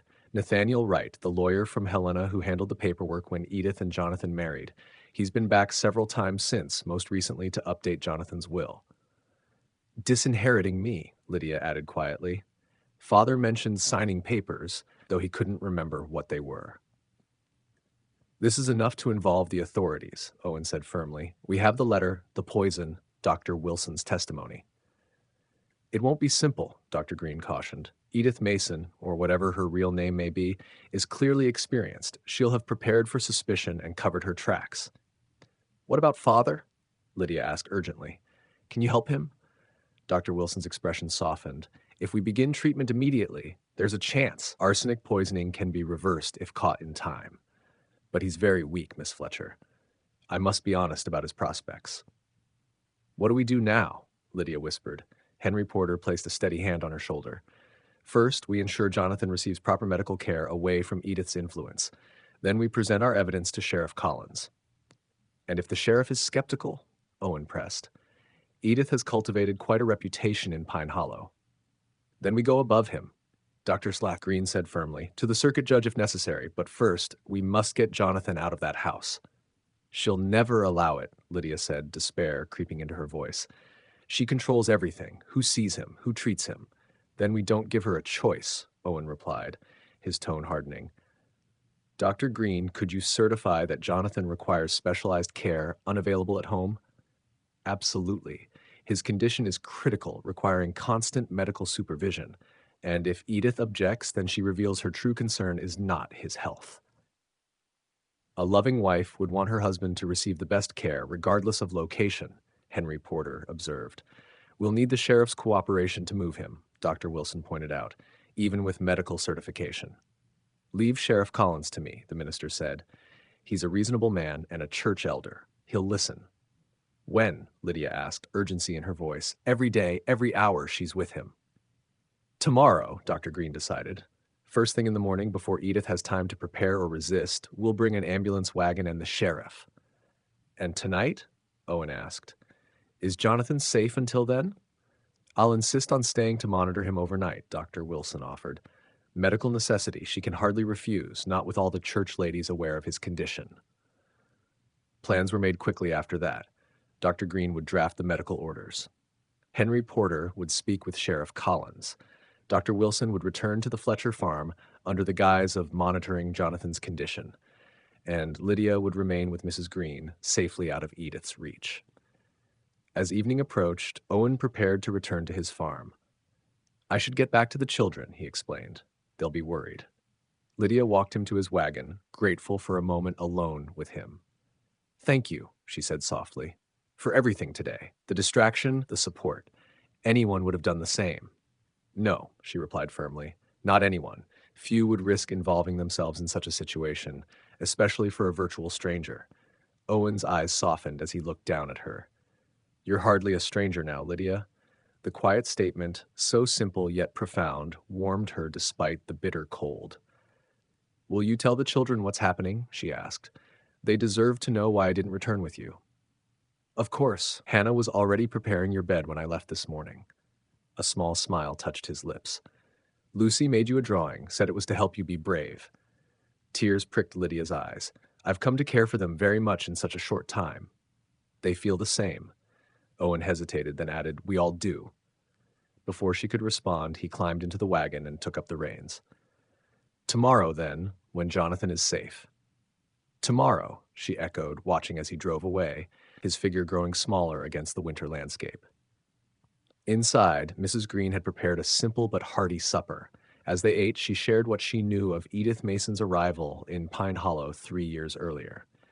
She appeared quite suddenly, claiming to be a widow from back east, very refined, very proper. Jonathan was still deep in grief over Margaret's death, but Edith was persistent in her intentions. She targeted him, Lydia said bitterly. A wealthy widower with land and a vulnerable daughter. Looking back, it seems obvious, Mrs. Green agreed. But at the time, many thought it a blessing.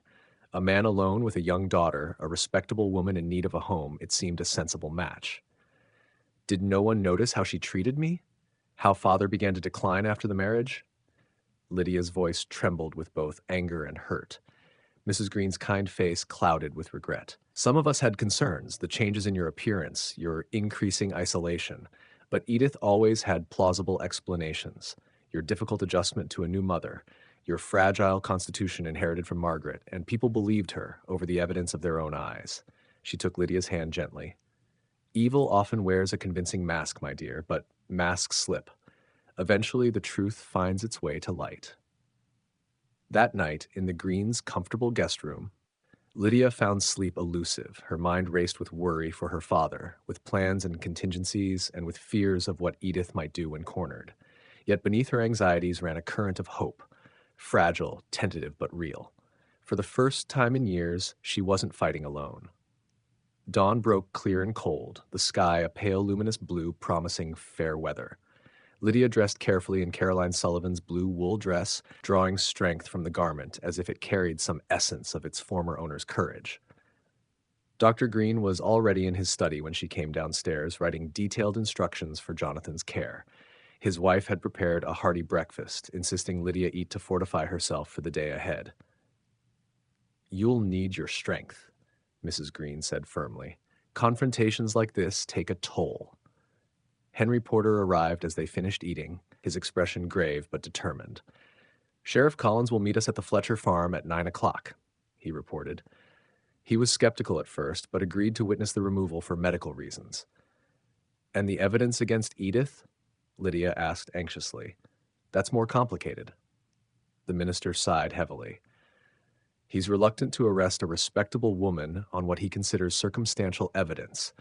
The letter troubles him, but without proof she authored it or that the initials definitively identify her, he hesitates." "So she could still escape justice," Lydia said bitterly, "even after everything she's done?" "Not necessarily," Dr. Green interjected. "Dr. Wilson sent word early this morning. Jonathan had a lucid period during the night and made a statement implicating Edith in his poisoning. He signed it with Wilson and a neighbor as witnesses." Hope flared in Lydia's chest. "Is he better?" "Temporarily. Wilson administered a chelating agent to help clear the arsenic from his system.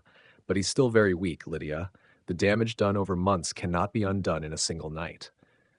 "But he has a chance now," she whispered. "A real chance." "Yes." Dr. Green's smile was cautious but genuine. "A fighting chance."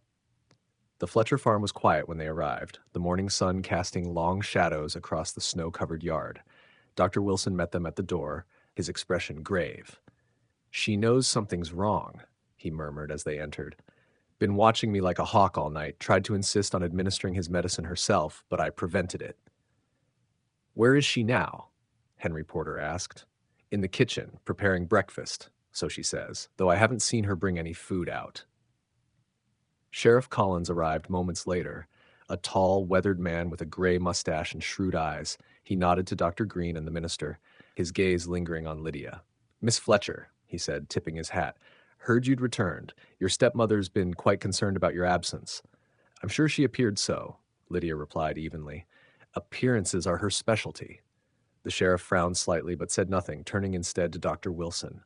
"You're the specialist from Helena, the one claiming Jonathan Fletcher's being poisoned?" "Not claiming, Sheriff, confirming." Wilson retrieved a small vial from his pocket. "This is a sample of the medicine Mrs. Fletcher has been administering to her husband. It contains significant amounts of arsenic along with laudanum to mask the symptoms." Collins took the vial, studying it skeptically. "And you're certain of this?" "I've conducted preliminary tests. A more thorough analysis can be done in Helena, but the presence of arsenic is unmistakable." "And you believe Mrs. Fletcher administered this deliberately? A woman with no history of criminal behavior, a respected member of this community?" "Sheriff," Lydia interrupted, her patience wearing thin, "my father made a statement last night, witnessed and signed, identifying Edith as his poisoner. Is that not evidence enough to at least question her?" Collins shifted uncomfortably. "Statements from the delirious?" "He wasn't delirious," Dr. Wilson cut in firmly. "He was lucid, coherent, and fully aware of the significance of his words." "Well, Collins began, but the discussion was abruptly cut short. Edith appeared in the doorway, her face a perfect mask of concerned confusion. "Sheriff Collins, doctors, what's happening?" Her gaze found Lydia, hardening for the briefest instant before her expression softened back into practiced sweetness. "Is something wrong with Jonathan? He seemed better this morning." "Mrs. Fletcher," Dr. Green stepped forward, "your husband requires specialized care that cannot be provided at home. We've come to transport him to my infirmary in town." Edith's expression flickered. First surprise, then calculation, then carefully arranged concern. "But surely he's too weak to be moved. The shock alone could." "The greater risk," Dr. Wilson interrupted, "is leaving him here. His condition requires constant medical supervision and treatments unavailable in a home setting." "I've been nursing him devotedly," Edith protested, indignation creeping into her voice. "Day and night, sacrificing my own rest." "Yes, we're all aware of your dedication," Henry Porter said dryly. Nevertheless, medical necessity takes precedence over personal preference. Edith's gaze darted between them, reading the shift in power, the unspoken accusations in every face. She turned sharply to the sheriff. Robert, surely you're not supporting this, removing a man from his own home against his wife's wishes? If the doctors say it's necessary, Collins began awkwardly. It's not necessary. It's interference, pure and simple. Edith's voice rose, the careful composure beginning to crack. Lydia has poisoned you all against me with her lies. The ungrateful child has always resented me, always tried to come between Jonathan and me. The only poisoning here, Lydia said quietly, is what you've done to my father. 3 years of cruelty to me, and now attempted murder of your husband. Edith's face contorted with rage, the beautiful mask slipping away completely. You little viper, after everything I've done for you, you've done nothing but harm. And now everyone knows it, Lydia countered, her voice steady despite the pounding of her heart. Knows what? Edith laughed, a brittle, jagged sound. You have no proof, no evidence, only the ramblings of a sick old man and the spite of a jealous child. Actually, Dr. Wilson said, producing the blue bottle, we have this. He lifted it, then held up another paper. And this. The letter signed with the initials NW, along with Jonathan's signed statement. Edith's face drained of color. For a moment, she stood frozen, trapped. Then, with a sudden, startling movement, she lunged for the kitchen counter, snatching up a knife. The blade flashed in the morning light. Stay back, she hissed, backing toward the rear door. All of you. Sheriff Collins drew his weapon. Mrs. Fletcher, put down the knife. Don't make this worse for yourself. Worse? Edith laughed again, the sound edged with madness. It can't get worse. You think this is the first time I've been cornered? The first time I've had to adapt? Edith, Henry Porter said calmly, there's nowhere to go. The property is surrounded. Put down the knife and we can discuss this reasonably. Reasonable men are so easily manipulated, she spat. That's how I've survived this long, finding reasonable men who see what they want to see. Her gaze fixed like a blade on Lydia. You should have frozen to death in that storm, you troublesome little witch. Just like your mother should have died years earlier than she did. Lydia went cold. What do you mean? A cruel smile twisted Edith's beautiful features. Who do you think introduced the first consumption patients to Pine Hollow? A few visits to the sick in Helena. A few contaminated handkerchiefs left in strategic places. Margaret Fletcher was an obstacle, so dedicated to healing others that she exposed herself again and again, so convenient when she finally succumbed. Horror washed over Lydia. You caused the outbreak, the one that killed my mother, that killed Owen Sullivan's wife, and so many others. Not directly, Edith said with a shrug. I only helped it along. Her voice turned cold, matter of fact. Margaret had been investigating me, you see. Too clever for her own good. She was beginning to connect certain deaths to my visits. Edith's grip on the knife tightened. Like mother, like daughter, it seemed. Before anyone could react, she lunged, not toward the door as expected, but straight at Lydia. The knife glinted in the lamplight, raised high to strike. Time seemed to slow. Lydia saw the blade descending, saw the hatred burning in Edith's eyes, saw her own death reflected in that cold steel. She tried to move, but her limbs felt heavy, unresponsive, as if weighed with lead.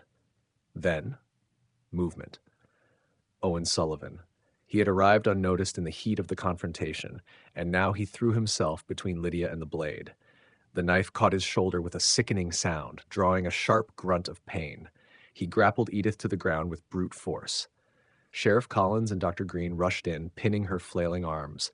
The knife clattered to the floor as Edith shrieked obscenities, her composure utterly shattered. Owen! Lydia fell to her knees beside him, her trembling hands hovering helplessly over the blood spreading across his coat. You're hurt! Not badly, he grimaced, though his face had paled. She aimed for my chest, but caught my shoulder instead. Dr. Wilson hurried over, examining the wound with swift efficiency. Deep but clean, he said. Missed the major vessels. You're fortunate, Mr. Sullivan. Fortunate to arrive when I did, Owen replied, his eyes locking onto Lydia's. I couldn't stay away, knowing what was coming, left the children with neighbors and rode hard. Edith, now securely restrained, laughed bitterly. How touching. The widower and the orphan. Damaged goods, both of you. You deserve each other. Take her away, Sheriff, Dr. Porter commanded firmly. before she does more harm. Collins and a hastily deputized assistant dragged the struggling woman out, her voice still echoing through the hall like a curse. Dr. Green approached Lydia gently. "Your father's awake. He's asking for you." The sick room was brighter now, curtains drawn to let in pale winter sunlight. Jonathan Fletcher sat propped against pillows, frail and hollow, but clarity shone in his eyes at last. "Abby," he whispered as she entered. His gaunt face lit with recognition. "You came back." "Of course I did." She clasped his hand, tears spilling freely. "I never left you willingly, Father. Never. I know that now." The doctors explained what she did, what she's been doing all along. Shame clouded his features. "I should have protected you. Should have seen." "No, Father." Lydia shook her head firmly. "She fooled everyone. She was skilled at deception." "Not everyone," he murmured. "Your mother suspected. Before she died, she warned me. But I was blind. So blind." A single tear traced his hollow cheek. "Can you forgive me, Abby?" "There's nothing to forgive." She bent and kissed his forehead tenderly. "Now you must focus on getting well. Dr. Green says you have a good chance with proper care." Jonathan gave a faint nod. "They're taking me to town, to the infirmary?" "Yes, you'll have the best care there. I'll visit every day." She tried to smile reassuringly. "You'll stay with the Greens?" "For now," she admitted softly, "until you're stronger and we decide what comes next." His eyes, though tired, sparked with a trace of his old shrewdness. "The Sullivan fellow, he cares for you." Heat rushed to Lydia's cheeks. "He's been very kind. He saved my life. Twice now." Jonathan's lips curved in a faint smile. "Your mother would approve, I think." Before Lydia could answer, Dr. Wilson entered. "The ambulance wagon is ready, Mr. Fletcher. Time to move you to town." The transfer went more smoothly than expected. Jonathan, though weak, remained alert throughout the journey. By mid-morning, he was settled in Dr. Green's infirmary, a modest building behind the doctor's house with 4 patient beds, only one other occupied. As the immediate crisis passed, exhaustion descended on Lydia. The confrontation, the sleepless nights, the fear and grief all pressed down on her at once. Mrs. Green noticed at once. "Your father is stable, my dear. Dr. Wilson will remain with him today, and Samuel will take the night watch. There's nothing more you can do right now. And Owen, his injury is being tended even as we speak. Rest. You'll need your strength." Too weary to protest, Lydia allowed herself to be led to a guest room. She carefully removed Caroline's blue dress, hanging it with reverence before slipping into a borrowed nightgown. As she lay down, the morning replayed in her mind. Edith's confession about the consumption outbreak, the knife, Owen's desperate intervention. He could have died. The thought sent a shudder through her. He had nearly given his life to protect her, just as her mother had lost hers investigating Edith's earlier crimes. How many lives had that woman destroyed? How many families torn apart for greed, for land, for money? These thoughts followed Lydia into an uneasy sleep where she dreamed of blue bottles, shining knives, and her mother's voice calling faintly from far away. When she woke, the light told her it was late afternoon. Someone had slipped in quietly, leaving a tray of tea and bread on the bedside table. She ate gratefully, her body reminding her how long it had been since breakfast. Dressed once more in Caroline's blue wool dress, she made her way downstairs and found Mrs. Green in the kitchen, preparing supper. "There you are," the older woman greeted warmly. "Feeling better?" "Much. Thank you. How is my father?" "Resting comfortably. The treatment seems to be working already. His color is better, and he even took some broth." "And Owen?" Lydia asked, her voice softening. "His wound." Mrs. Green's eyes twinkled knowingly. "Mr. Sullivan was patched up and sent home to reassure his children. He asked me to tell you he'll return tomorrow." She paused, then added with a smile that was almost casual. "He sat outside your door for quite some time, just to be sure you were resting peacefully." Heat crept up Lydia's neck. "He's been very protective." "Indeed." Mrs. Green turned back to her work, though not before Lydia caught the gentle curve of her smile. "You might be interested to know," Mrs. Green continued, "that Sheriff Collins has formally arrested Edith Mason, or Evelyn Murdoch, as her true name appears to be. The circuit judge has been telegraphed and will arrive next week to handle the case."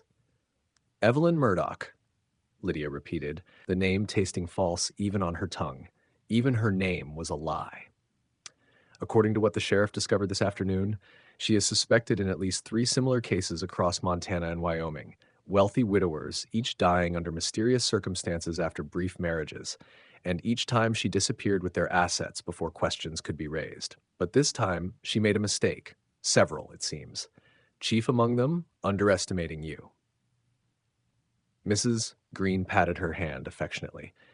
You have your mother's strength, my dear. Margaret would be proud.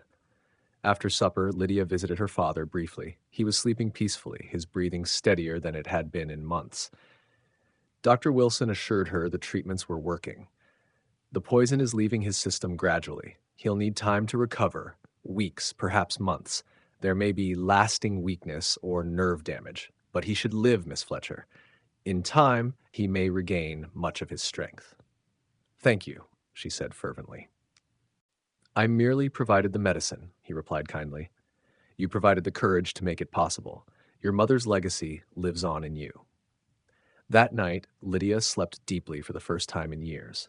With Edith, Evelyn securely locked in the town jail, her father receiving proper care, and the nightmare that had haunted her for so long finally ending, her mind at last allowed her to rest. Morning brought blue skies and a glimmer of possibility. After breakfast, Lydia sat with her father reading from one of Dr. Green's books, a collection of poetry that had been her mother's favorite. Jonathan drifted in and out of sleep, but smiled each time he woke to find her still by his side. Mid-morning, Mrs. Green appeared in the doorway. You have visitors, my dear. Lydia looked up, expecting perhaps Henry Porter or Sheriff Collins. Instead, she saw Hannah, Lucy, and Ethan Sullivan bundled in winter coats, their faces glowing with excitement. Lydia! Lucy wriggled free of Hannah's restraining hand and rushed forward, flinging herself into Lydia's arms. We came to town. Papa said we could visit if we promised to be very good and not too loud, because your papa is sick. Lucy, Hannah scolded, though her smile gave her away. You're being loud right now. Oh, Lucy clapped her hand over her mouth, then whispered in an exaggerated stage voice. Sorry. Lydia laughed, joy bubbling up unexpectedly. It's all right. My father is sleeping now, but he's getting better. Ethan lingered near the doorway, his face caught between relief and uncertainty. Papa said the bad lady tried to hurt you, that she hurt him instead. Your father saved my life, Lydia said gravely. He was very brave. The boy's shoulders straightened with pride. He said it wasn't a bad wound, that he'd had worse from farm accidents. Well, it looked serious to me, Lydia replied gently, including all 3 children in her gaze. I can never thank him enough for what he did and for what all of you have done for me. Hannah stepped forward, her young face solemn. Are you coming back to our house? I mean, when your father is better? The question, so direct and full of hope, caught Lydia off guard. Before she could answer, Owen appeared in the doorway, his left arm in a sling, but his color good. That's a conversation for another time, he said softly. For now, let's be grateful everyone is safe. Papa? Lucy ran to him, careful to hug only his uninjured side. We've been very good, just like we promised. I can see that. He ruffled her hair affectionately, his eyes finding Lydia's over the children's heads. How is Jonathan today? Improving, she replied, warmth spreading through her at the simple sight of him alive and whole. Dr. Wilson says the treatments are working. Good, that's good. His smile, rare and unguarded, transformed his features. The children insisted on coming with me. I hope we're not intruding. Not at all. It's wonderful to see you all. Lydia's smile encompassed the children, but her eyes lingered on Owen, drawn as if by an unseen tether. Thank you for yesterday, for everything. He shook his head slightly. No thanks needed. Mrs. Green, who had been observing with an unmistakable twinkle, cleared her throat. Children, would you like to help me prepare some lemonade? I brought fresh lemons from the mercantile. Quite a treat in winter. Delighted, the children scampered after her, leaving Owen and Lydia alone beside Jonathan's bed. Owen moved closer, his presence steadying. Together, they watched her father's peaceful sleep. Sheriff Collins came by the farm this morning, he said quietly. Edith, or Evelyn, has confessed to multiple poisonings, including your father's, Owen said quietly. She's also implicated Nathaniel Wright in at least 2 previous deaths. They've both been formally charged with attempted murder. And the consumption outbreak? Her confession about my mother? Lydia's voice trembled. Owen's expression darkened. She's denied it since being taken into custody, claims she was only trying to upset you to distract everyone long enough to escape. But you believe it's true. It wasn't a question. I do. It fits with what we know of her. Calculating, methodical, willing to sacrifice innocent lives for her own gain. His hand found hers, warm and steady. I'm sorry, Lydia. About your mother. About all of it. At least now we know, and she can't hurt anyone else. She turned to face him fully. Your wound, it's truly not serious? Painful, but clean. Dr. Green says I'll have full use of the arm again in a few weeks. His gray eyes held hers, unwavering. A small price to pay. Not to me, her voice caught. I couldn't bear it if you'd been seriously hurt, because of me. Not because of you, he said firmly. Because of her. And I would do it again, without hesitation. The quiet certainty of his words stirred something deep within Lydia, something she had almost forgotten. Security, belonging, perhaps even love. A faint sound from the bed interrupted her thoughts. Jonathan was awake, watching them with tired but lucid eyes. Father. Lydia moved to his side, though she did not release Owen's hand. How are you feeling? Better. His gaze shifted to their joined hands, then to Owen's face. Mr. Sullivan, I understand I owe you my daughter's life. Sir, Owen inclined his head respectfully, she saved herself in truth. I merely provided shelter from a storm. A ghost of a smile touched Jonathan's lips. Modest, a good quality in a man. He shifted slightly, wincing at the effort. Lydia tells me you have children. Yes, sir. 3. They're here in town today. When you're stronger, I'd like to introduce them to you. Jonathan's eyes, though tired, gleamed with a trace of his old shrewdness. And perhaps we might discuss future arrangements. Father, please. Heat rushed to Lydia's cheeks. Mr. Sullivan has already done so much, and would do more, I think. Jonathan's gaze lingered on Owen, then returned to his daughter. If given the opportunity. Owen's reply was steady, tinged with something Lydia could not quite name. Any man would be fortunate to be given such an opportunity, Mr. Fletcher. The moment hung between them, weighted with unspoken possibilities, until Lucy's voice carried down the hallway. Can we bring the lemonade in now? I didn't spill any, I promise. Life, it seemed, would continue to move forward. Sweet and sour, complex, and utterly unpredictable. The days that followed settled into a new rhythm. Lydia divided her time between the infirmary, where her father grew steadily stronger, and the Greens' home, where she helped with household tasks in return for their generous hospitality. Owen and the children visited often, bringing news from the farm and small tokens. Lucy's cheerful drawings, Hannah's first attempts at knitting, a wooden bird Ethan had carefully carved. 1 week after Edith's arrest, Jonathan was strong enough to sit up for extended periods and take solid food. Dr. Wilson, satisfied with his progress, prepared to return to Helena. The worst is behind him, he assured Lydia. Though recovery will take time, Dr. Green can oversee his continued treatment. I've left detailed instructions. How can I ever thank you? She asked fervently. By living well, Miss Fletcher. It is the best revenge against those who sought to destroy you. He clasped her hand warmly. And perhaps by considering the cultivation of your mother's healing knowledge, the world needs more practitioners who understand both traditional remedies and modern medicine. The suggestion planted a seed in Lydia's mind, one she hadn't considered before. Her mother's knowledge, preserved in memory and practice, joined with formal training, a way to honor Margaret Fletcher's legacy while forging her own. As Dr. Wilson departed, Sheriff Collins arrived with news. The circuit judge has reviewed the evidence and determined that a formal trial is unnecessary. With their confessions, Edith, now confirmed as Evelyn Murdoch, and Nathaniel Wright will be transferred to the territorial prison in Deer Lodge. Attempted murder and conspiracy. What about her other victims? Lydia asked. The men she poisoned before?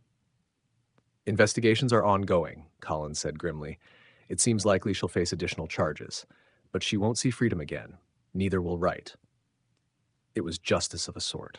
Nothing could restore the years of suffering or the lives lost, but at least those who had orchestrated such pain would pay for their crimes.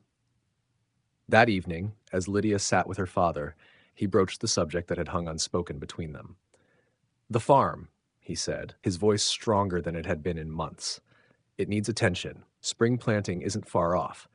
Don't worry about that now, Father. Focus on getting well. We must be practical, Abby. He shifted against his pillows, determination burning through his weakness. I won't be able to manage it this year. Perhaps never again, with my health as it is. We'll hire help or lease portions to neighbors, she suggested, or consider another arrangement entirely. His eyes, so like her own, held hers steadily. Owen Sullivan is a good man, capable, honorable. Heat flooded her cheeks. Father, please, this isn't the time. Lydia's voice wavered. When is the time, then? When I'm gone? He reached for her hand, fingers thin but insistent.